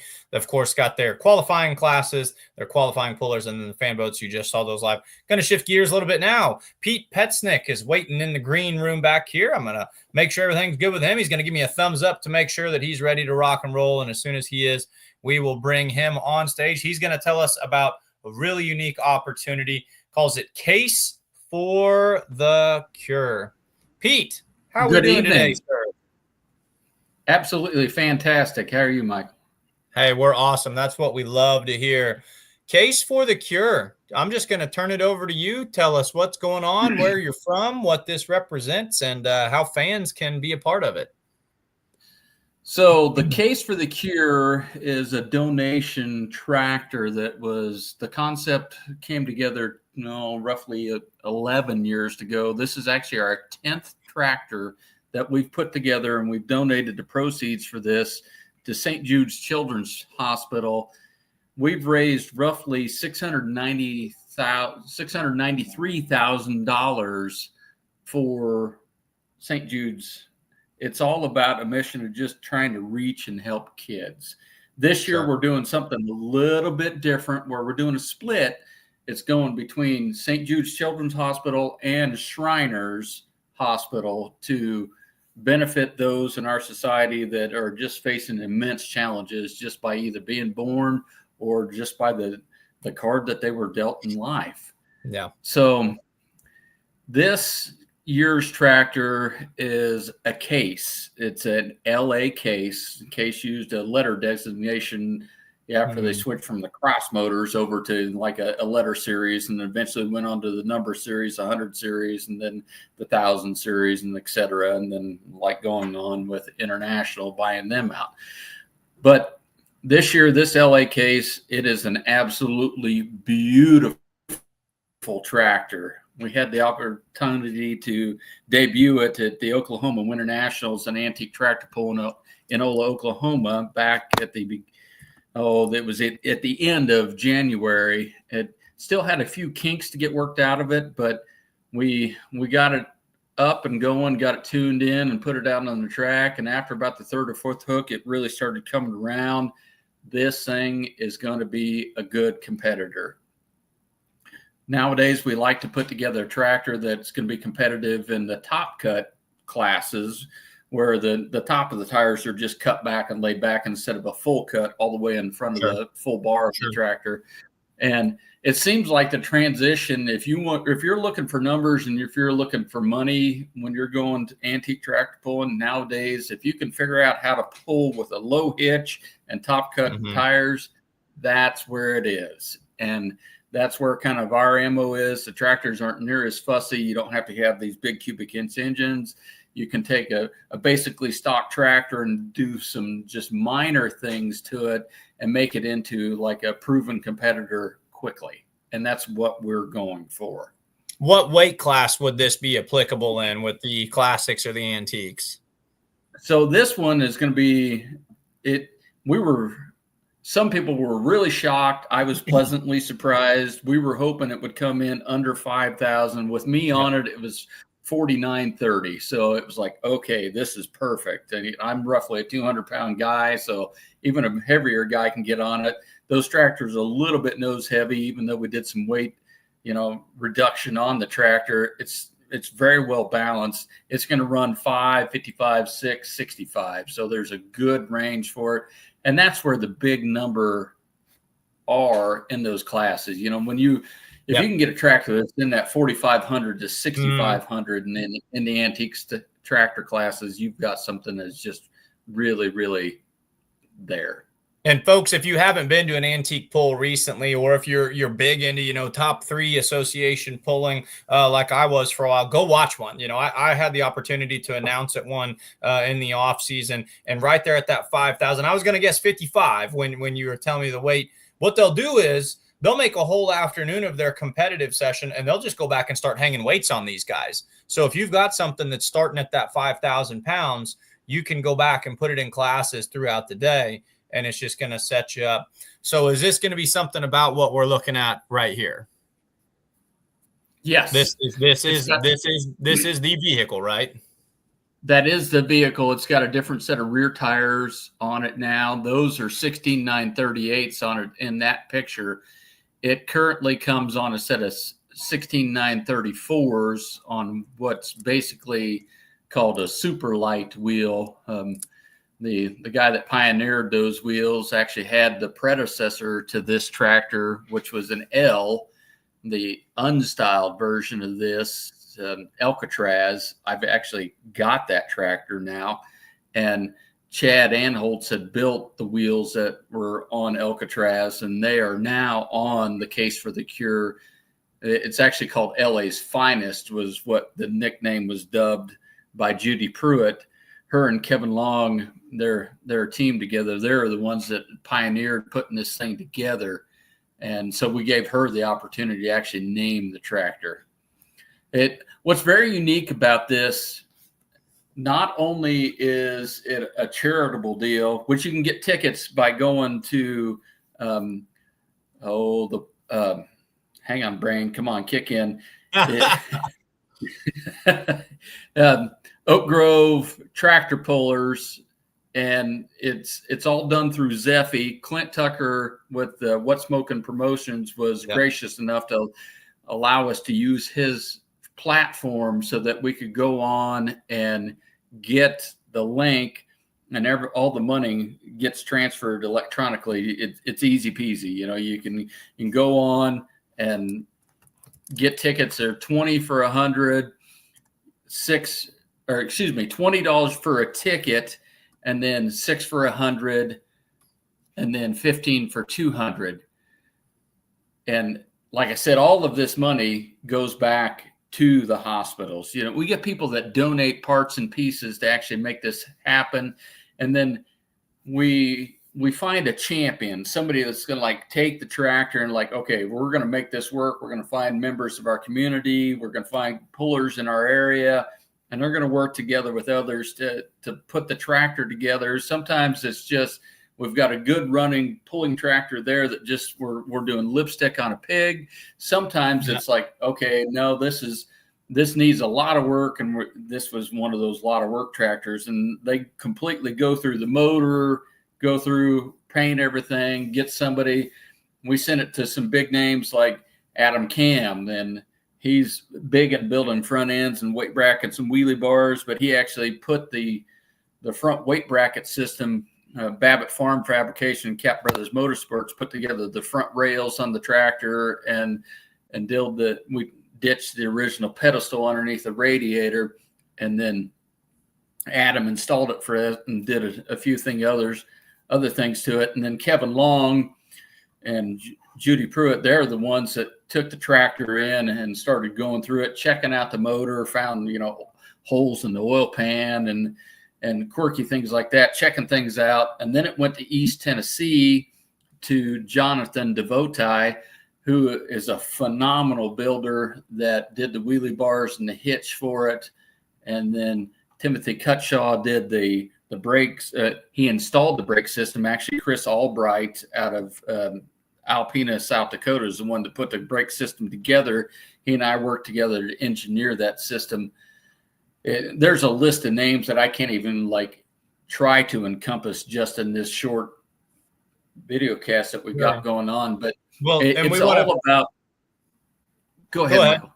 Well, I was going to say we want to point out really quickly as our production crew back here, she's highlighting. You can see that the drawing is going to be. If she can highlight that again, there you go, right on the screen. The drawing. Well, that just changed because the Oak Grove event changed this week. Because of the weather system that's coming in, the Oak Grove event got moved back a week. Okay. And this was just announced earlier today. So now the raffle is going to occur March 1st. So, okay, so that's great. That's good news because fans watching our show, they get interested in this. I know a lot of my buddies bought a ticket last year. I bought a ticket last year. So we have until March 1st. Do you have to be present to win? You do not have to be March 1st. We will cut off. So if we were going to cut off the online sales on the 19th. So you can add a week to that, and we'll leave it open for another week. We've got to have just enough time to process tickets. So the online purchase will occur longer. So I mean, like all of this is like hot off the press stuff kind of thing. Sure. Because so if you're going online, a lot of our viewers probably are, then you've got an additional week. You can go up to the day if you attend in person. Let's say someone wins this thing. Are they responsible for picking it up and bringing it home? They are not. We've always been very, very good about coordinating and trying to find a ride home or somewhere where it can be staged, whether it's somebody local, just take it home to get it off the grounds.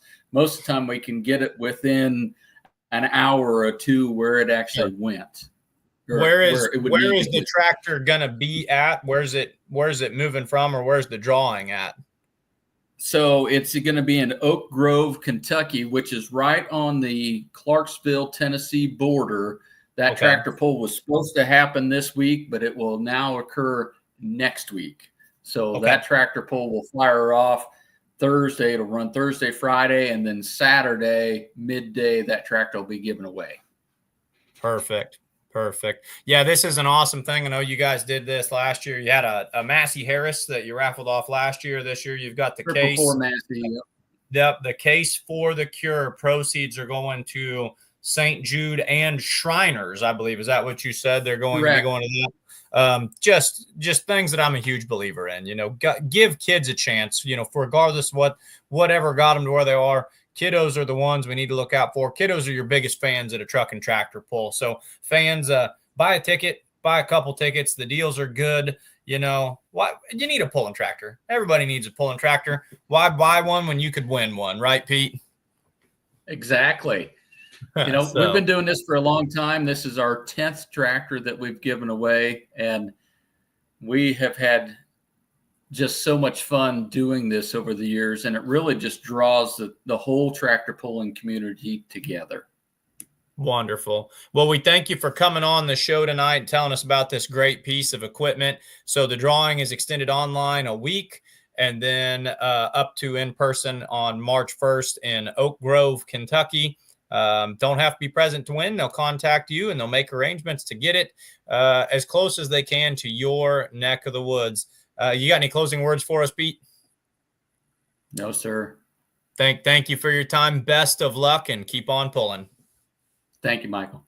Yep. Take care now. All right, Pete Petznick, the case for the cure. It's an antique tractor. It's worth looking at, guys. I know a lot of our fans are like national level audiences.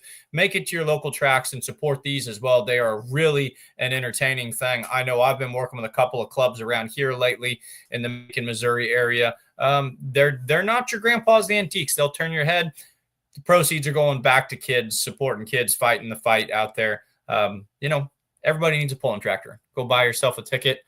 Let's kick it way out west. Kinsey, start throwing the next crew up on the stage, and I'm going to transition it over to the Massetti and Friends portion of the story. Brian Massetti, how are we doing, Michael? my friend?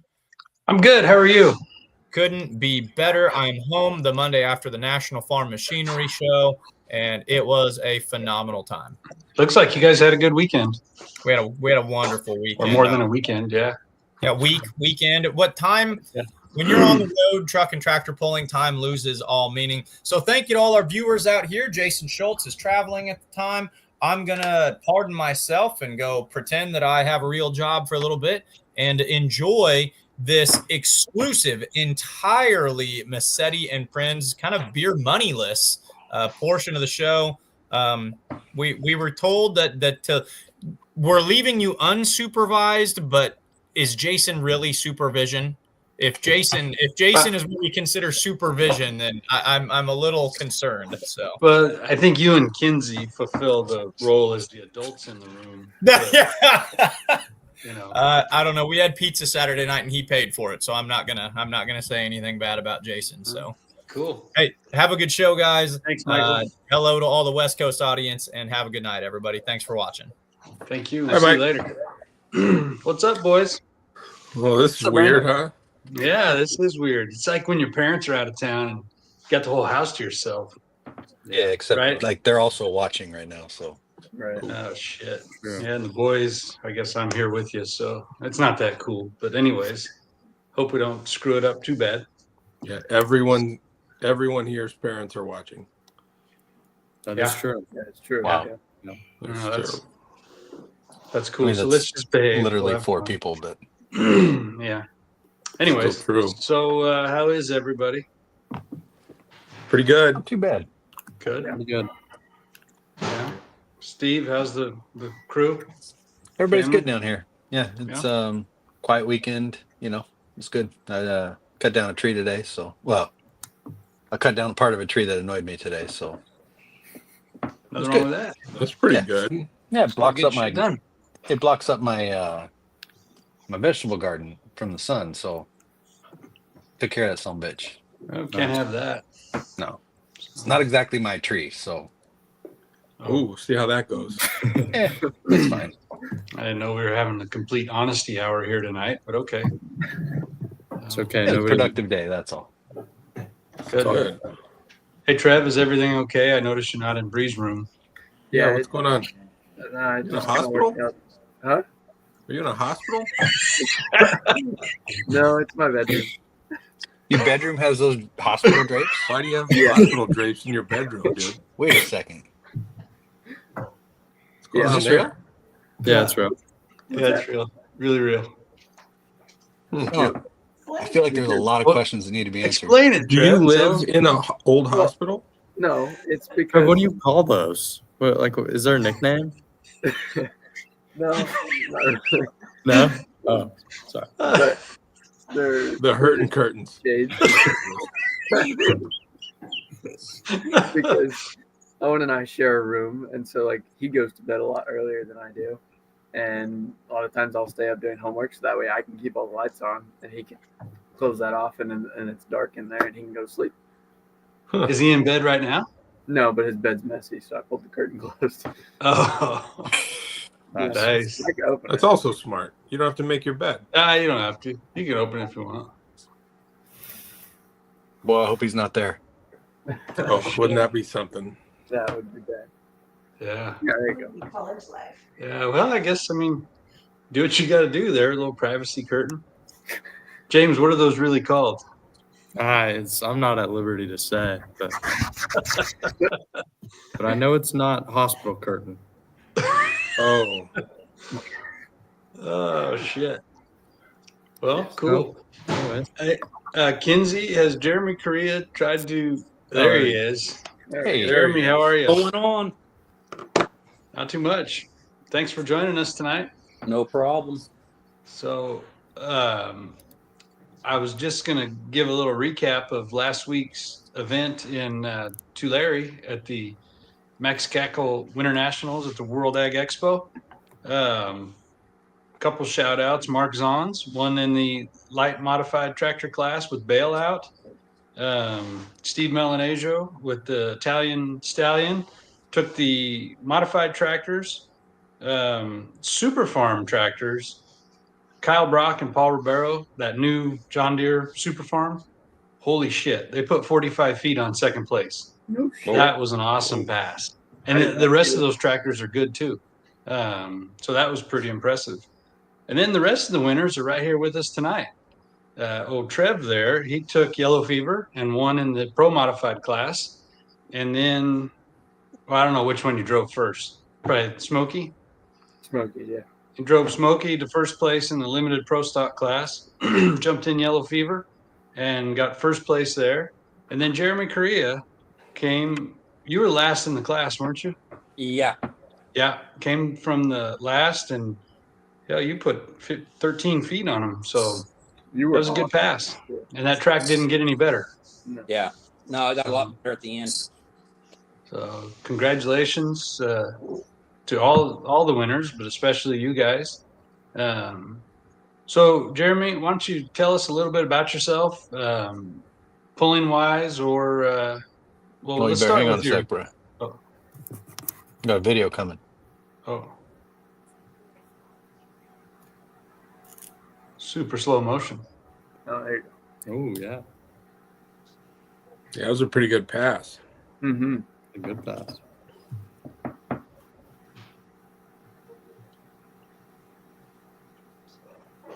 It was a lot louder in person too.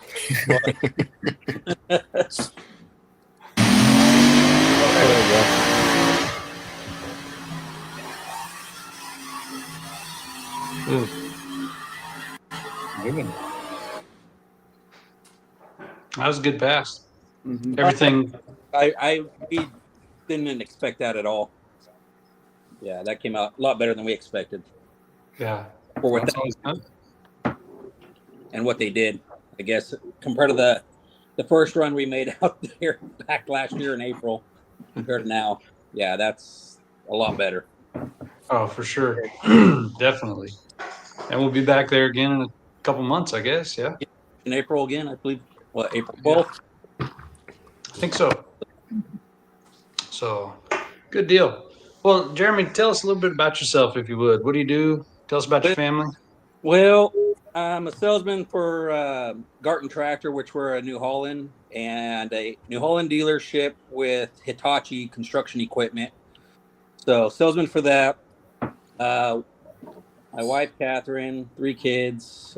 Connor's my oldest, and then I got Bristol and then Tegan. Connor's 18, Bristol's 14, and then Tegan's 5. So got a little gap there. Cool. That's a pretty good spread. Yeah. You know, a lot of people know that Catherine used to drive a mini rod. Besides that, I think it's been, I started pulling probably 20, sad to say, like 20 some years ago. Barely 13 when I started and ran a mini rod. So yeah, been in it for a little while. Nice.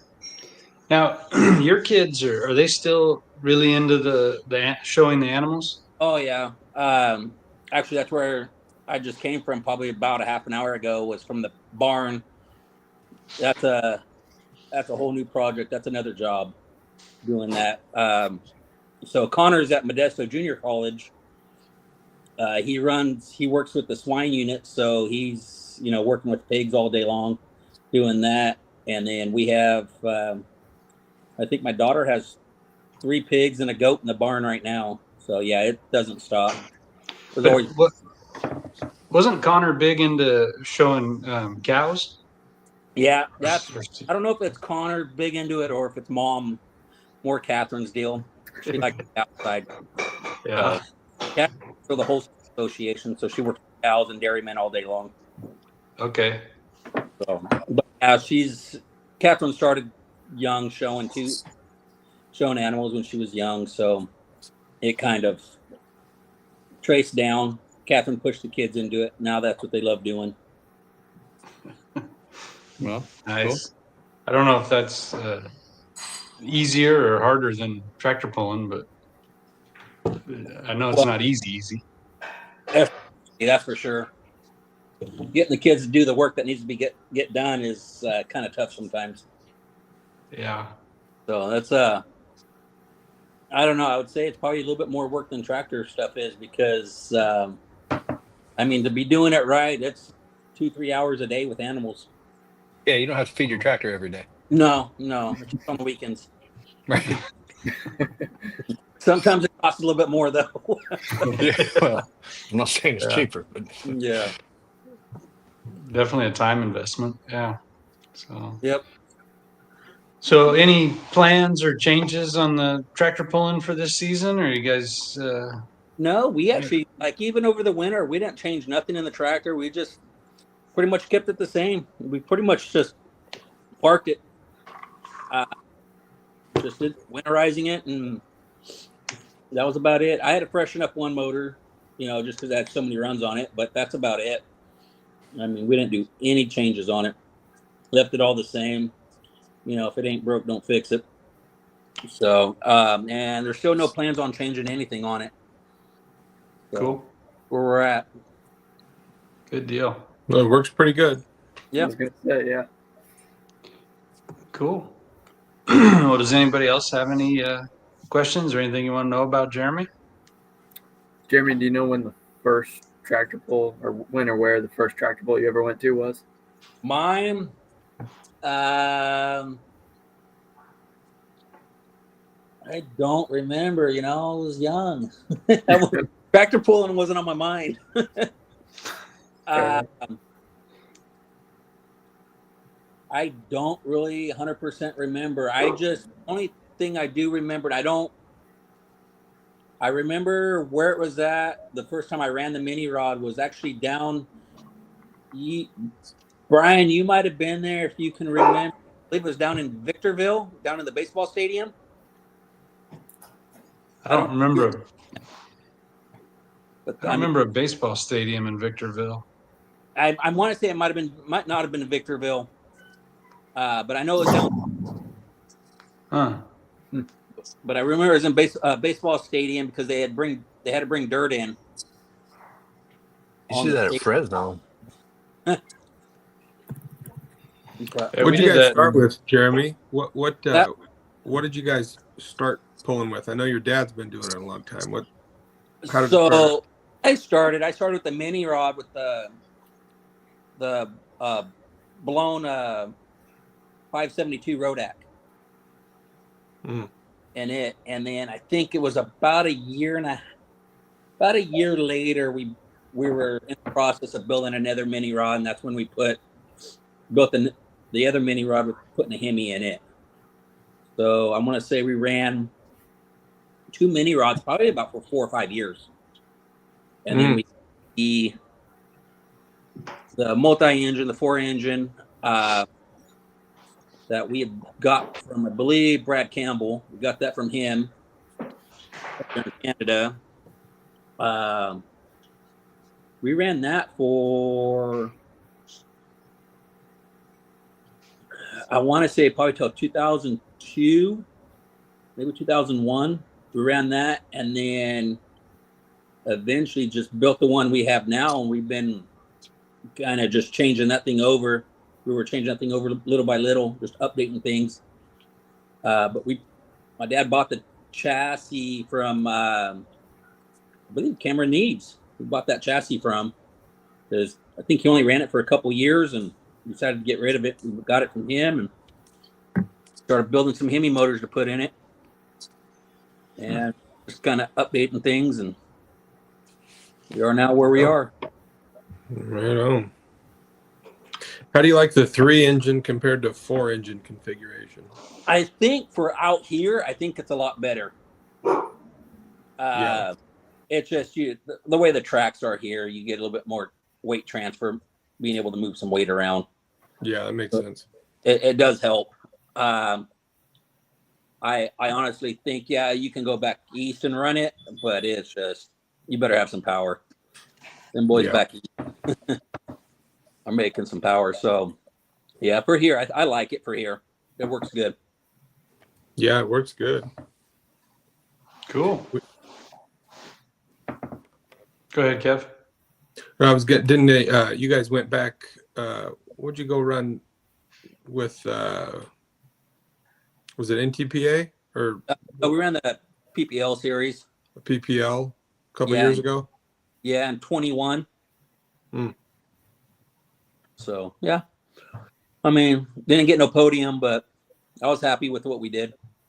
Couldn't complain. You went. You did it, and that's pretty good.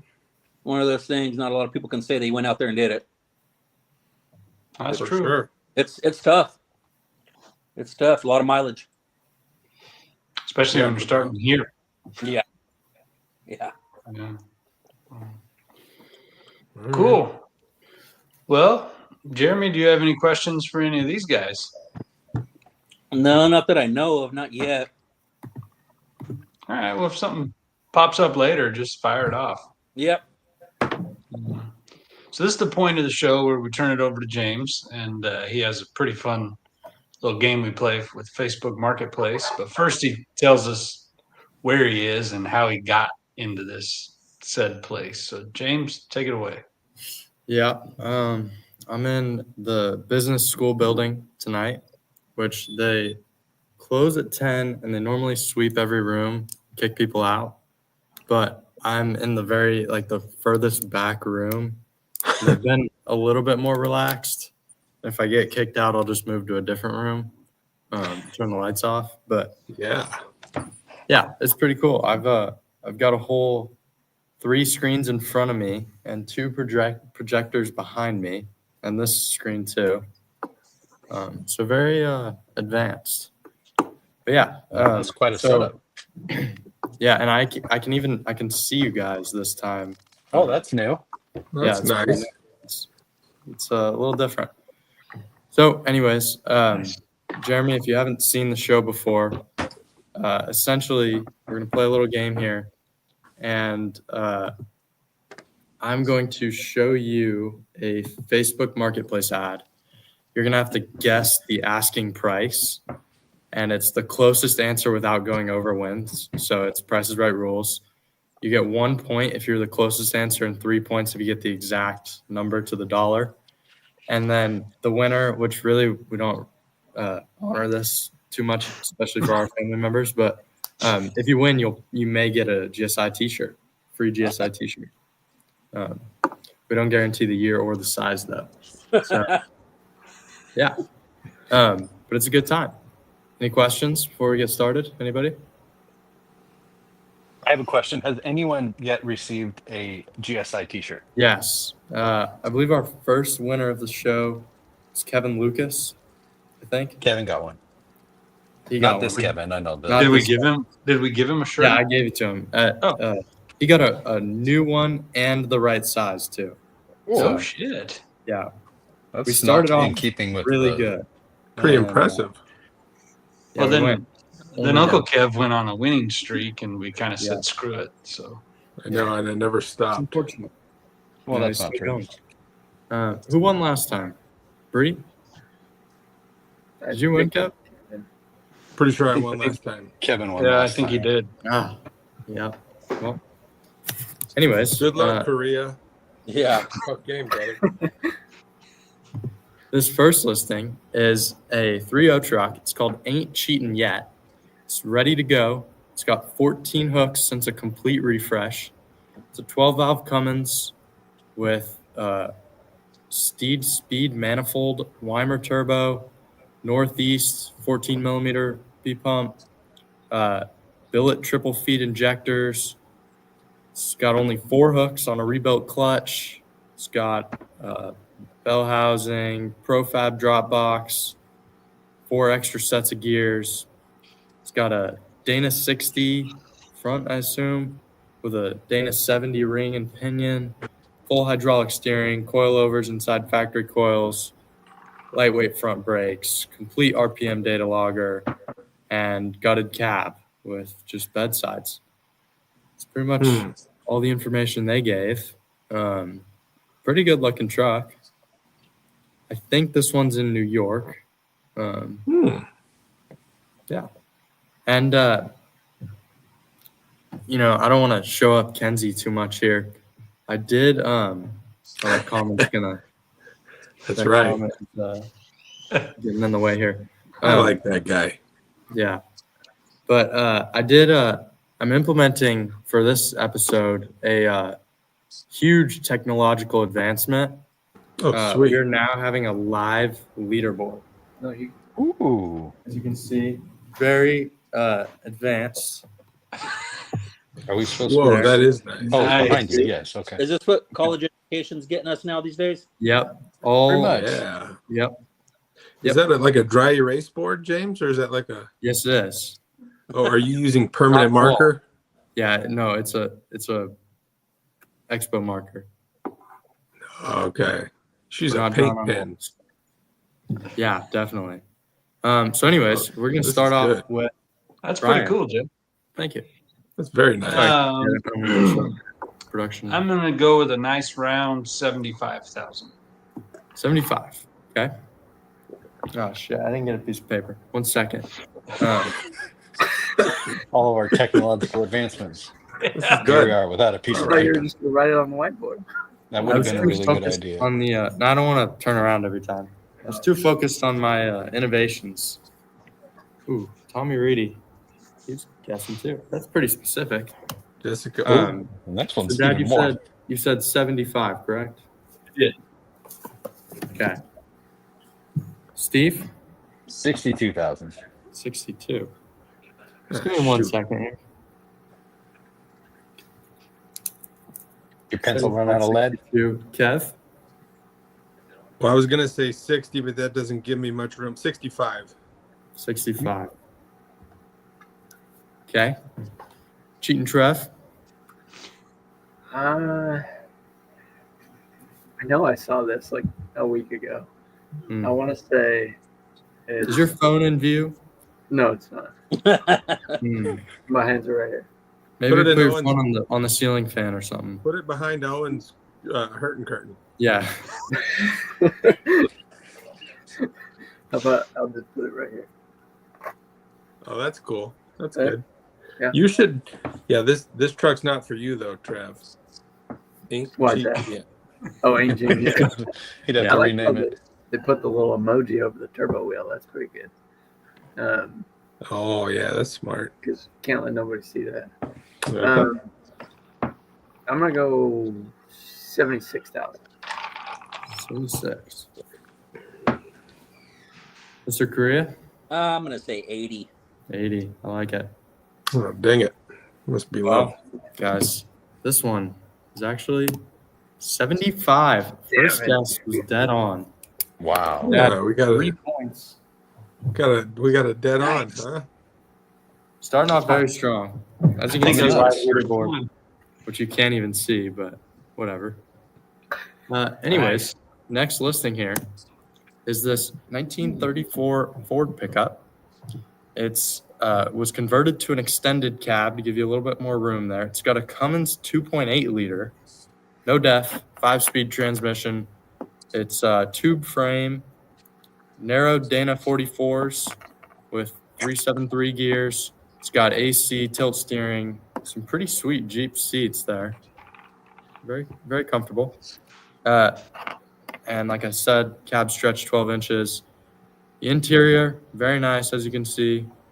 It's got wipers, heater, sound insulation, pretty much everything you could ever need.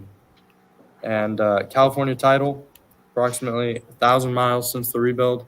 It draws crowds everywhere. California truck. I just raised the price way up. Yeah, that's true. So it's a pretty sweet one. We're going to start this one with Uncle Steve. I mean, somebody put some work into this. It's true. Oof, I don't know. I'm going to go 42 grand. 42. Okay. Kev?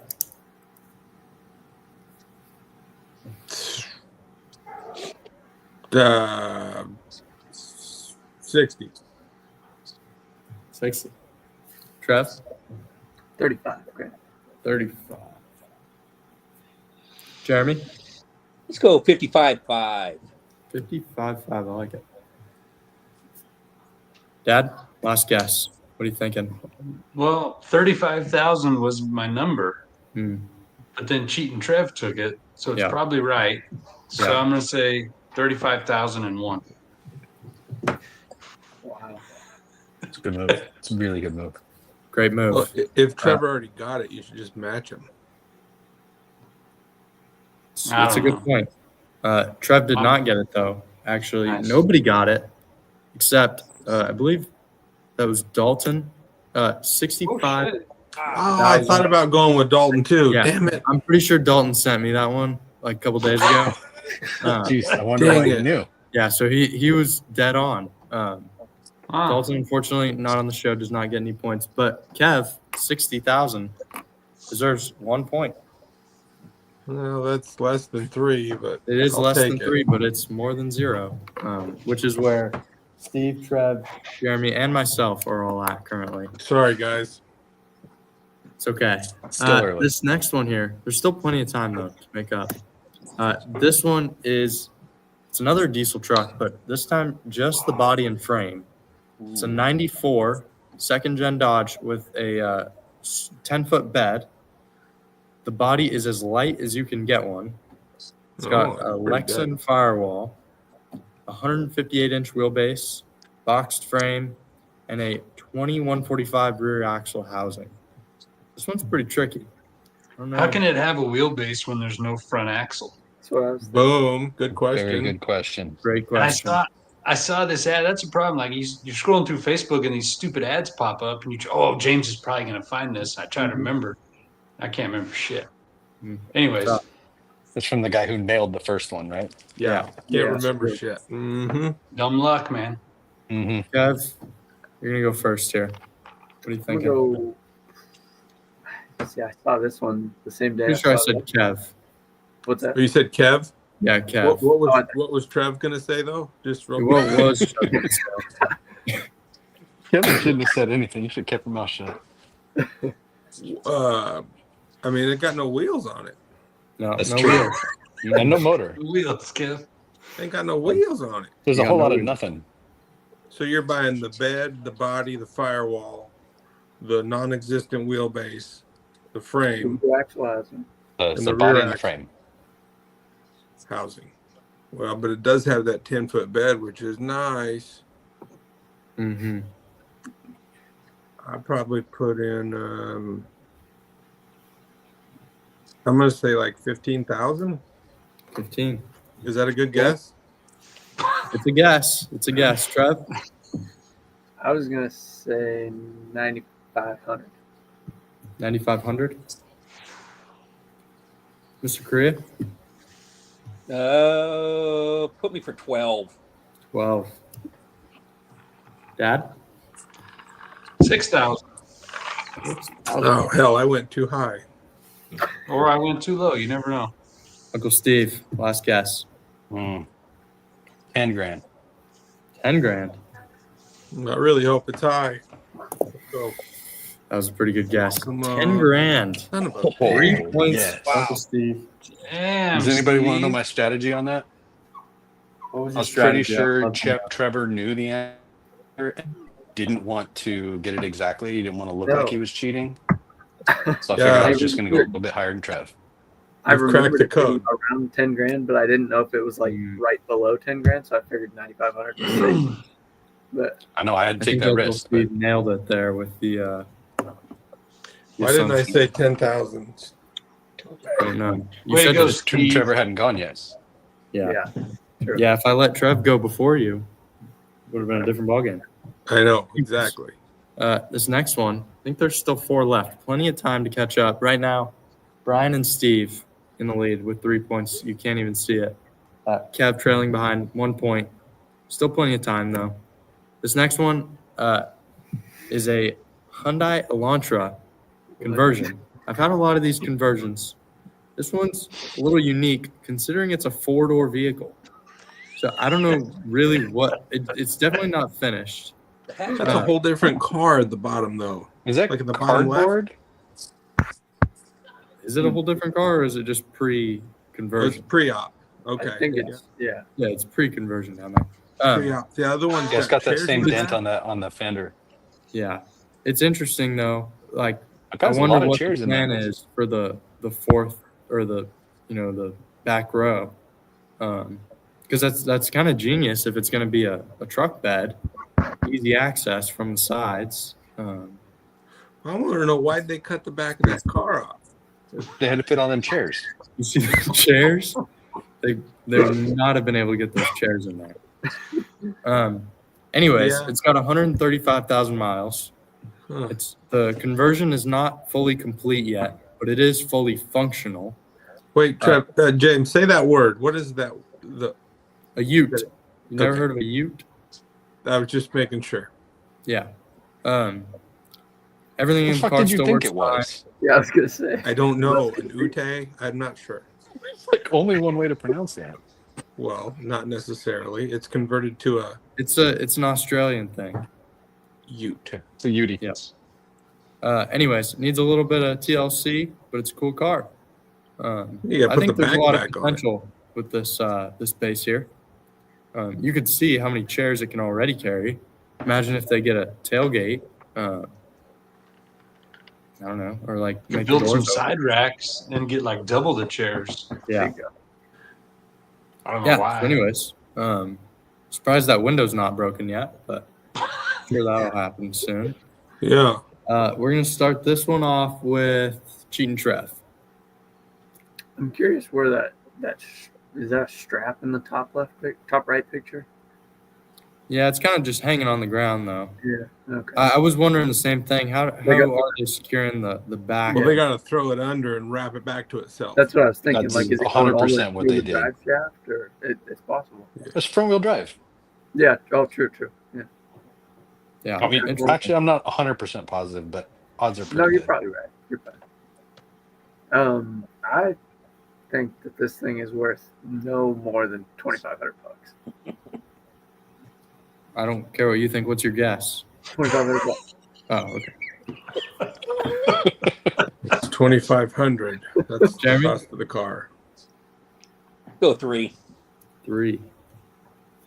Dad? I'm at 3,500. 35. Uncle Steve?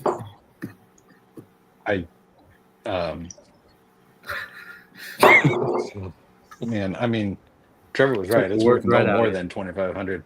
I'm going to come in at $2,000. 2,000. Shit. Okay. What are you thinking? I was thinking all those other numbers. Damn it. What? Where are we at? 2,000 to what? 2,000, 2,500, 3,000, 3,500. Oh, this is a pretty good pattern. This is a pretty good split. 2,000. Really no way to beat the system here. 2,000. Who else is left after me? Nobody. I'm it? Yeah. It's got to be in there. I believe in you, Kev. So it's 2,000 to 3,500? Yeah, in 500 increments. So I either go $1 or 3,501. Or somewhere between 2,000. I mean, or you could try to get it right.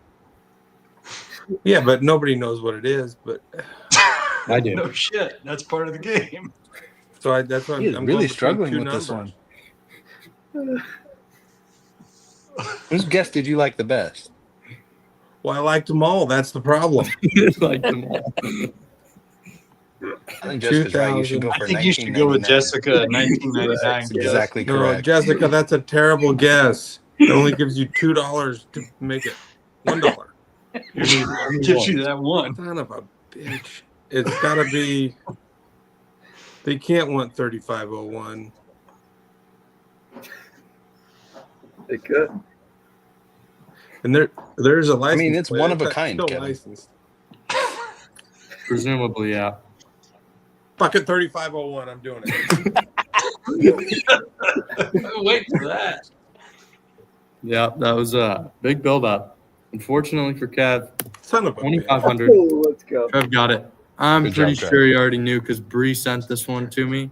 No, Well, I did not. okay. I was gonna guess with Trevor, but You know, whenever Trev says like, "Oh, no more than," or Yeah. you know what, I think you could tell. Guys.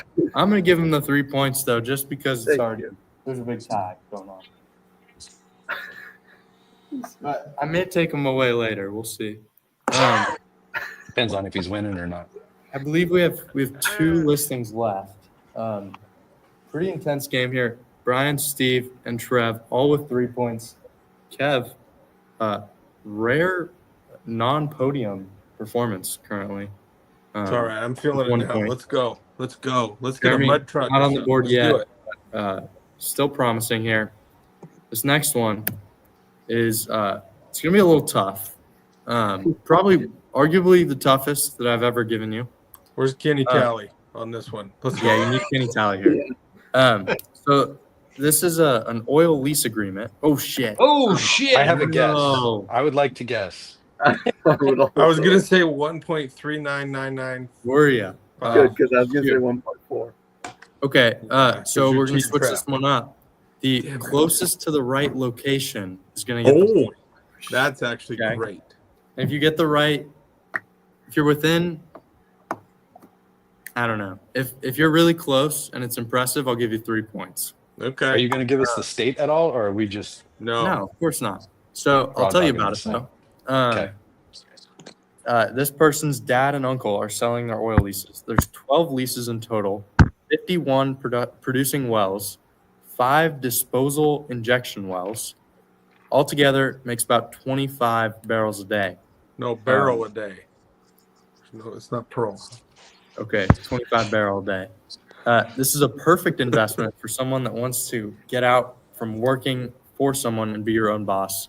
There's a turnkey business ready to go. Big update here. There's 2 leases that ran off natural gas before. They're now fully electric. Oh my God. They've also plugged a few of the wells that weren't making profit, along with production increase due to the wells that are now electric.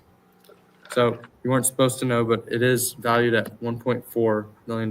So, Yeah, that's not even critical right now. No, it's not. This is You going to guys be ever tough. watch that show Landman? Yeah, I was good just gonna show. ask, where's that again? It's in Pretty good. That's in Texas, West Texas. This one we're going to start off with Jeremy. This is a tough Man, listing. Never before seen here. Very difficult. Well, I'll tell you what, there's a lot of oil on the ground, so that can't be California. Oh shoot. And you can give me a specific city. You can give me a Like a zip code? You could give a zip code if you really want to. Or you could give I'll tell you, this is not in Hawaii. You could say like northern on the main island. Whatever you want to say. It's just the closest wins. Jeremy? And more specificity could obviously get you closer. Obviously, yeah. If you just say the state, Western United States isn't going to, might be correct, but it ain't going to win. 2 people saying Texas isn't gonna cut it. Yeah. Jeremy? Let's say This is a big one. I don't know, man. That's tough.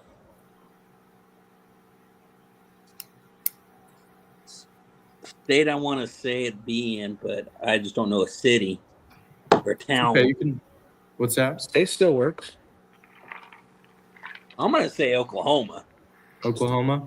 You want to give a specific direction within Oklahoma? I would say the northern Oklahoma. Gotcha. Dad? Well, I was in Oklahoma also.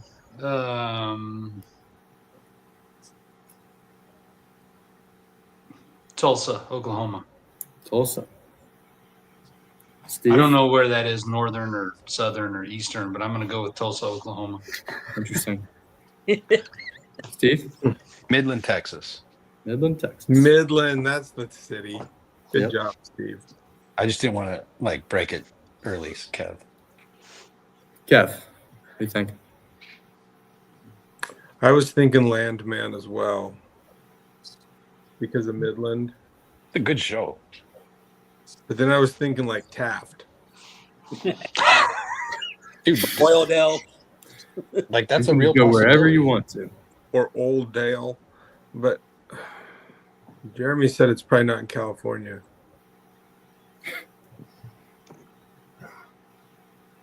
Yeah, I'm gonna go Taft. Fuck it.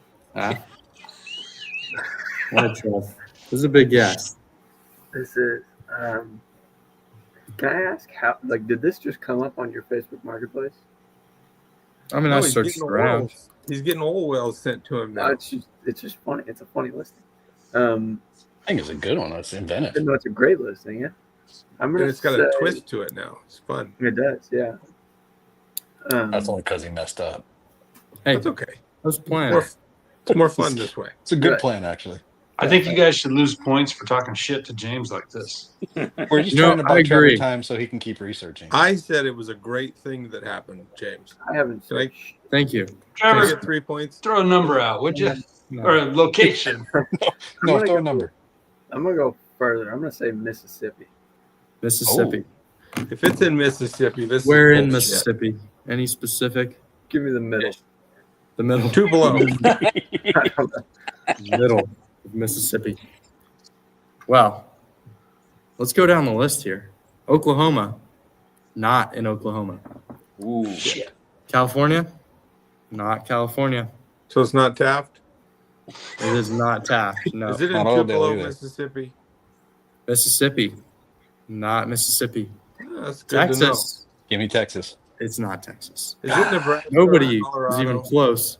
I And I'm guess going to have to do some investigative research here to determine who was the winner, because this one is in Illinois, actually. Oh, Which I think you guys really. I was didn't gonna say appreciate Wayne enough. City, Illinois. I was gonna say that Oh, too. good call. You guys really didn't appreciate the external environment enough. No, I thought This about does it. not look like a Midland, Texas, or Oklahoma. I mean, I'm Kinda looks like I don't know Taft, what though. Illinois or Midland, Texas look like. Hey, Midland, I didn't Texas win this does not one. look Jay, like can this. you Yes. kill a few seconds till I get back? Sure thing, because we got to figure out who was the closest. Somebody The else woods, does some measuring. the woods look a lot like Uncle Craig's place. This one is in Robinson, Illinois. I think it's gonna be one of those Oklahoma guys that got it. Not the middle of Mississippi. I don't know, Steve. Oh, This is Mississippi. close. That's a This good is point. very, Mississippi. very close.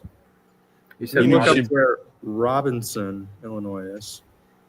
Oh, guys, this is gonna be close. Are you gonna map quest this to get a? I don't know how specific I'm gonna get yet. Oh shit. Okay. You guys see? You really can't. Okay. Thanks, Kenzie. See the dot is Robinson. That's very close to equidistant from northern Oklahoma and central Mississippi. So I'm gonna do some Hey, where's extremely Midland, Texas? Is it on the west or the east? west. Oh, then I'm not gonna win. Yeah, you're not gonna win. I'm gonna do some I did better than Taft, extremely though. precise calculations. I could figure out a city, but I'm gonna use my pen and my finger. And we're gonna go. To be fair to Jeremy here, we're gonna go central Oklahoma on the northern end, and we're about that far from tip to my finger. Okay. This is the best. Oh You got run out of man, fingers. the same exact, precisely exact distance brings us to the southern Mississippi Louisiana border. Let's go. Which will give the win to Jeremy Correa. Wait, That's down south in Mississippi. You said central. Oh, you're right. All right, I'm back. You're right. Where was the old Trev gets the point. let's go. I'm not going to give you multiple points because you were No. very, very far from close, but I'm going to give you the point. I mean, honestly, Jay, none of us would have been mad if you gave yourself the point on that one. Yeah, I didn't really know how to go about that. Right, because Where there did I is miss? still closest, but Right. none were close. I don't feel like I deserved a point after leaking the dollar amount. All right, that's fair. That's fair. That's Go fair. furthest. Go furthest. Furthest, you definitely got it, Kev. 100%. Yeah, dude. Yeah. Where was it? Illinois. We've had this conversation Illinois. while you were here. Yeah. Well, I didn't know if I missed another part of the conversation. No, that was it. But Trev gets the point if you didn't catch that. So Trev. No, now- I didn't catch that. How did he get the point? He was close. He was in central Mississippi. He was closer. He was that's about pretty a good, Trev. fingernail closer than Jeremy. Yeah. Oh, that's cool. Yeah. Fingernail. The fingernail was probably 200 miles, but Yeah. still. Yeah, good job, Trev. Way to go, buddy. Thanks, Kev. Yeah. So good job there. Now, I believe we have 2 listings left. Game's not over. I wouldn't guess that. This next one is a custom Chevy Trailblazer hunting rig. That's a 2004. The top was chopped off for an open-air experience. Deer stand was installed in the rear, perfect for spotting game. Brilliant. It's rugged and ready for the woods, trails, and beyond. Runs and drives. Got a little misfire, needs battery, so you got to bring a jump box when you're going to go pick it up. But it's built for the hunt, not the highway. Sure. If you want to own the coolest hunting rig around, this is it. The deer will never see you coming, ever. Yeah. Anyways, we're going to start this one off again with Dad. What do you think? Shit. 65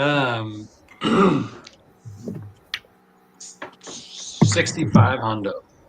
6,500. Steve? And they didn't just chop off the roof. They windshield is gone. Everything, all the way around. They royally fucked it up. It's for the open air experience. Yeah, they got that. And it doesn't say if it's 4-wheel drive or not. That doesn't matter. Never mind. I don't care. Doesn't matter, dude. This thing's $3,200. $3,200. Jeff?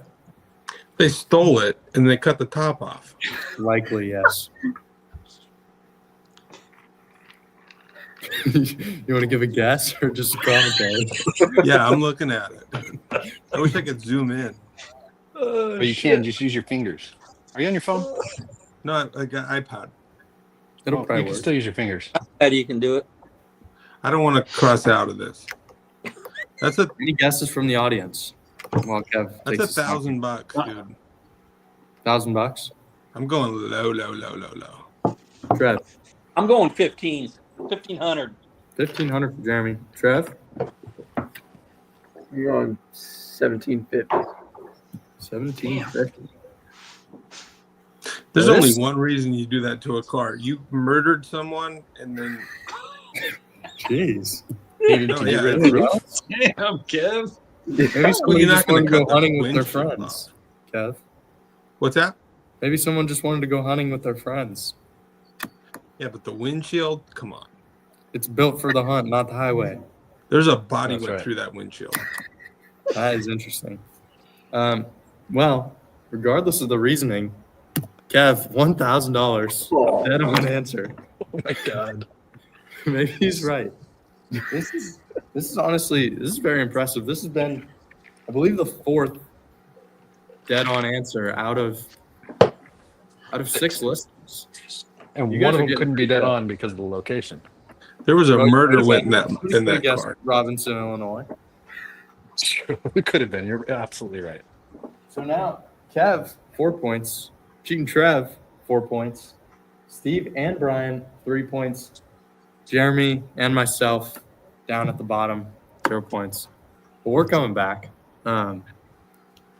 Anyways, last listing. So actually, Jeremy, unfortunately, the odds of you winning are very, very slim. But you can still make a pretty good comeback. Second place. Trev, Kev, this is very important for you guys. Incredibly. Are we tied? You're tied for first place with 4 points. It could also be very important for your dad and your other uncles. It could end up a 3-way tie, and we're going to have to figure out how to do a tiebreaker. But anyways, this last listing, I'll remind you, is $1,000 or less, okay? This one is pretty cool. I think it's a good investment. It is this 95 Chevy half-ton. You can see there's a little bit of tweakage going on in the frame. By that, I mean it is snapped in half. But the main runs and drives great. Yeah. It's got a V6, not great. Runs and drives great. That's awesome. The main flaw is pictured. But, I mean, there's bigger problems to have. This guy was once a gone. Are there? Clean title and his name. Not really sure if the title is the concern here. But the interior is pretty sweet. you could see there's a little, you can see from the picture, there's a noticeable effect from the frame situation, but no big deal. Also, you could see top right picture. I believe, in my personal opinion, I'm pretty sure that that's a sheet of plexiglass or maybe just saran wrap that is duct taped in place of a window. It's a good so you use got of like material. 50% of the back window tinted. I was gonna say, is the left half like super dark? Yeah. Okay, yeah.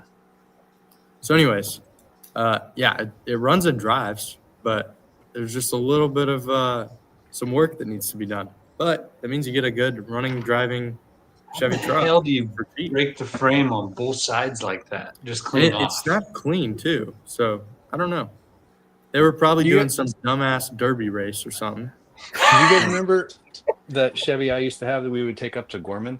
It on the back of the cab on both sides was dented from the bed hitting the. It never broke the frame. Your frame never broke like this Right. one. That broke. I mean, that looks like a clean break, like a sawzall break. It looks like somebody someone cut that. just went back in with a grinder, maybe an ex-girlfriend with some mechanical knowledge. They took a sawzall to lower I it. think they were but going to put a C-notch in it, and then they said, I think "Screw that's it." exactly right. I think they were trying to put this thing on the Could ground. be. Then They they realized they had a started, piece of shit and- V6 truck. I love like how where it they were says- going with this. The main flaw is pictured. Yeah, I mean, it really doesn't need to be said. So No, this guy's got it. anyways, Pretty last scary, listing, isn't it? very important. Candy, it's not free. I'll tell you that. Nothing Damn. is free. Kev, what do you think? Actually, I think it's Steve's turn to go first. Oh, okay. I was gonna go, but let Steve go. I'm interested in what Kevin says, but I think this guy wants. I think this guy wants $700 on the nuts. On the nuts. 700. Kev? I was gonna go lower on account of the frame.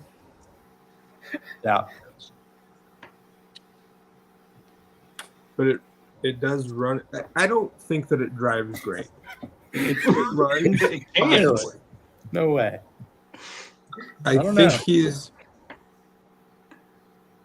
Think it's a bit of an exaggeration. Well, I mean, it probably runs, but it couldn't drive great because it's literally cut in half. The leaf springs are holding it together. Yep. Uh-oh. I'm gonna say 569. Go. 569. 569. Gotcha. Trev? This is tough. Incredibly tough. Incredibly tough. Yeah. Is man, I don't even know. Are those runs or is that just the paint peeling? It probably rained that day. I think that's rain. Oh, okay. I was thinking like I liked Tommy Reedy's guess of $300, but that seems too low now. No, you know what? Yeah, I'm gonna go $400. Trev's in. $400. Jeremy, what do you think? We got 500 in there yet? Not 500. We got 569 though. Let's do 500. 500. Dad, last guess of the night. Shit. What's the highest guess? 700.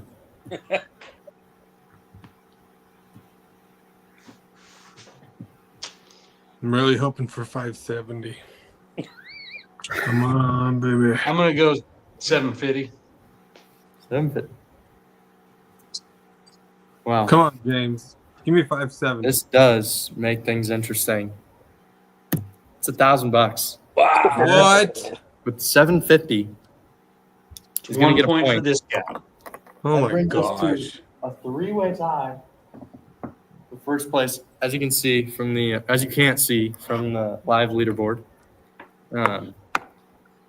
Three, there you go. 4. Ryan, Kevin, Trev, 4 points. Oh, remember all the dang, times Trevor was an asshole to you growing up, and Yeah, how that's Uncle true. Kev's not That always is that true. nice. And like, I'm your dad, dog. Well, unfortunately, Kev's we're gonna always settle nice. this What are you talking tiebreaker some other way. And I like the location idea, so we're doing another location one. This might become a staple of the show. Is this in Taft? Is it in Taft? No, not in Taft. Well, maybe. Who knows? He hasn't found it yet. So let me find a good one with a cool location. Does anyone have anything else insightful to add while I look on my phone for a Facebook Marketplace listing? Well, I mean, if I had known we were going to have to fill time, I would have brought up Landman now. Yeah. You know what? I already found one. Okay. Do Okay, the yeah. spelling competition again. That was more fun. Was that? Do Okay. the spelling competition. Remember when we did that? See this? Oh shit. That's pretty awesome. Yeah, that's in New Mexico. Check her out. Is that a Saturn? Is that sticker? No. What does it say? OMW2FB. I have no idea what that FB or means. FYB? I think I figured Oh, it out. FYB. Okay. See, this one's interesting. Lots of terrain shots. I hope you guys are paying attention here. It's in Montana. Lots of terrain shots. Colorado. So this one's gonna be tough. We're gonna go. We're gonna do a completely random order.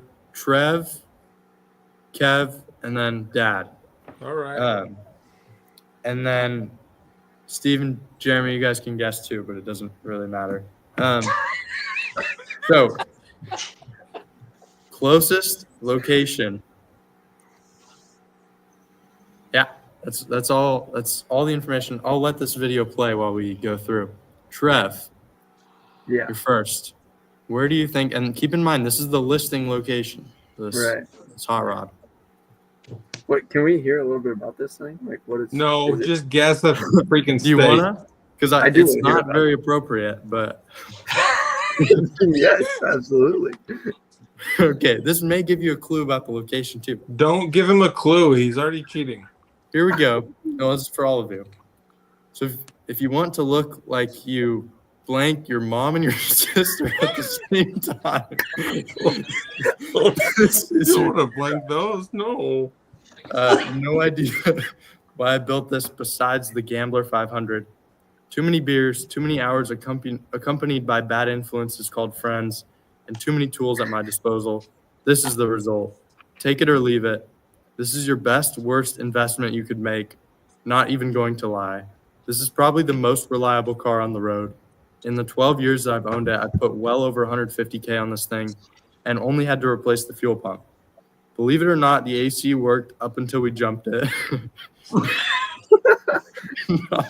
Knocked a wire loose or blown fuse.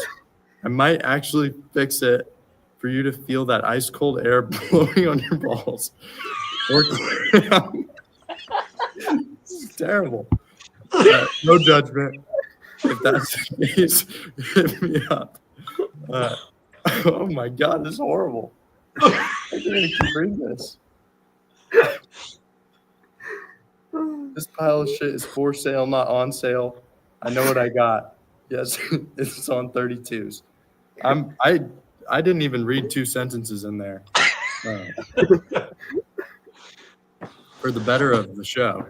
All right. That was pretty fun. Yeah. So anyways, Trev? That's a great guess. That's a good guess. I want to say, I think it's got to be like Oregon or something.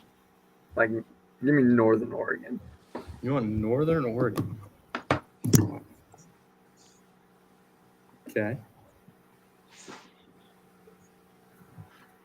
Kev? Central Oregon. Central Oregon. Dad?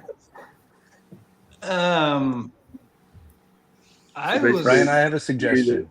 I'm not going in Oregon at all. But if you say southeastern Oregon, you literally are closer to the rest of the country than those two guesses. That is true. Well, maybe. I mean, unless it's actually in Oregon.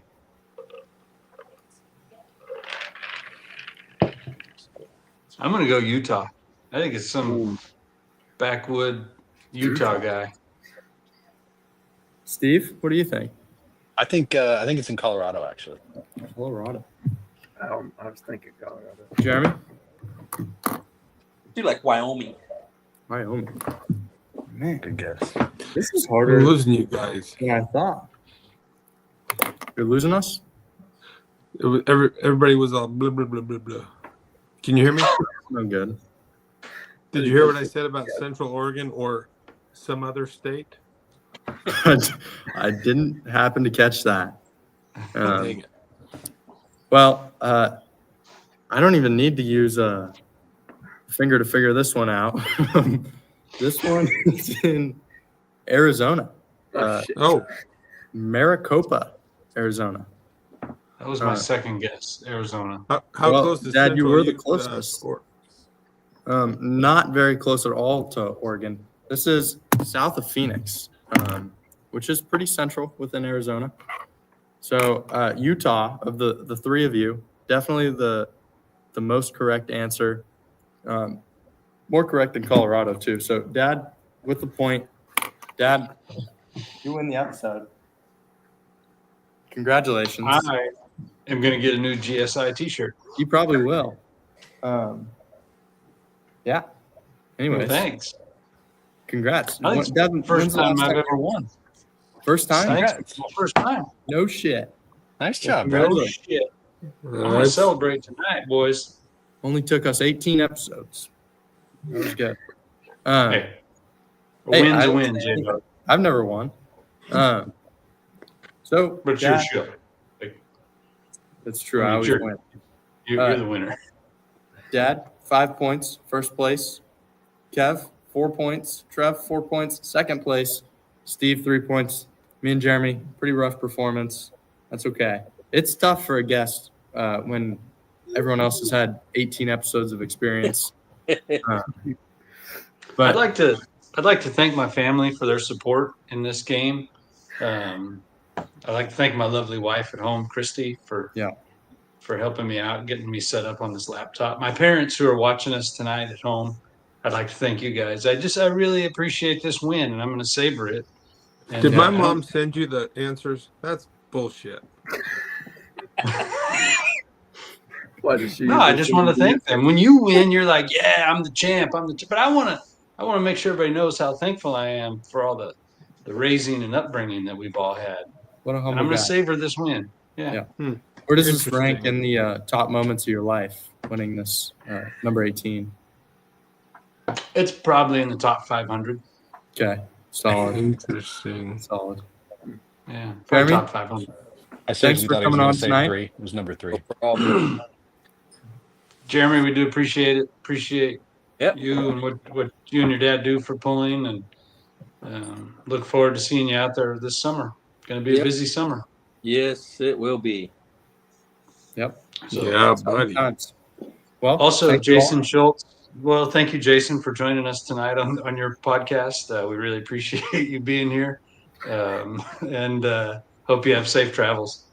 I think his plane got delayed or some cockamamie bullshit he came up with. But anyways, he's scared. I think that's what I heard. He is. Yeah, his track record on the Facebook game sucks. So yeah. So, and Kinsey, thank you for taking care of us in the background. Appreciate it. So, Thanks, Kenzie. Mm-hmm. I think that's all we've got. Kinsey will probably play her little video, and we're out of here. So, Jeremy, thank you. Thank you, everybody, for watching. See you next week. Have a good night. Let's make some noise. Good running. John Deere, Animal Deep, Iowa coming up. We got one right behind you.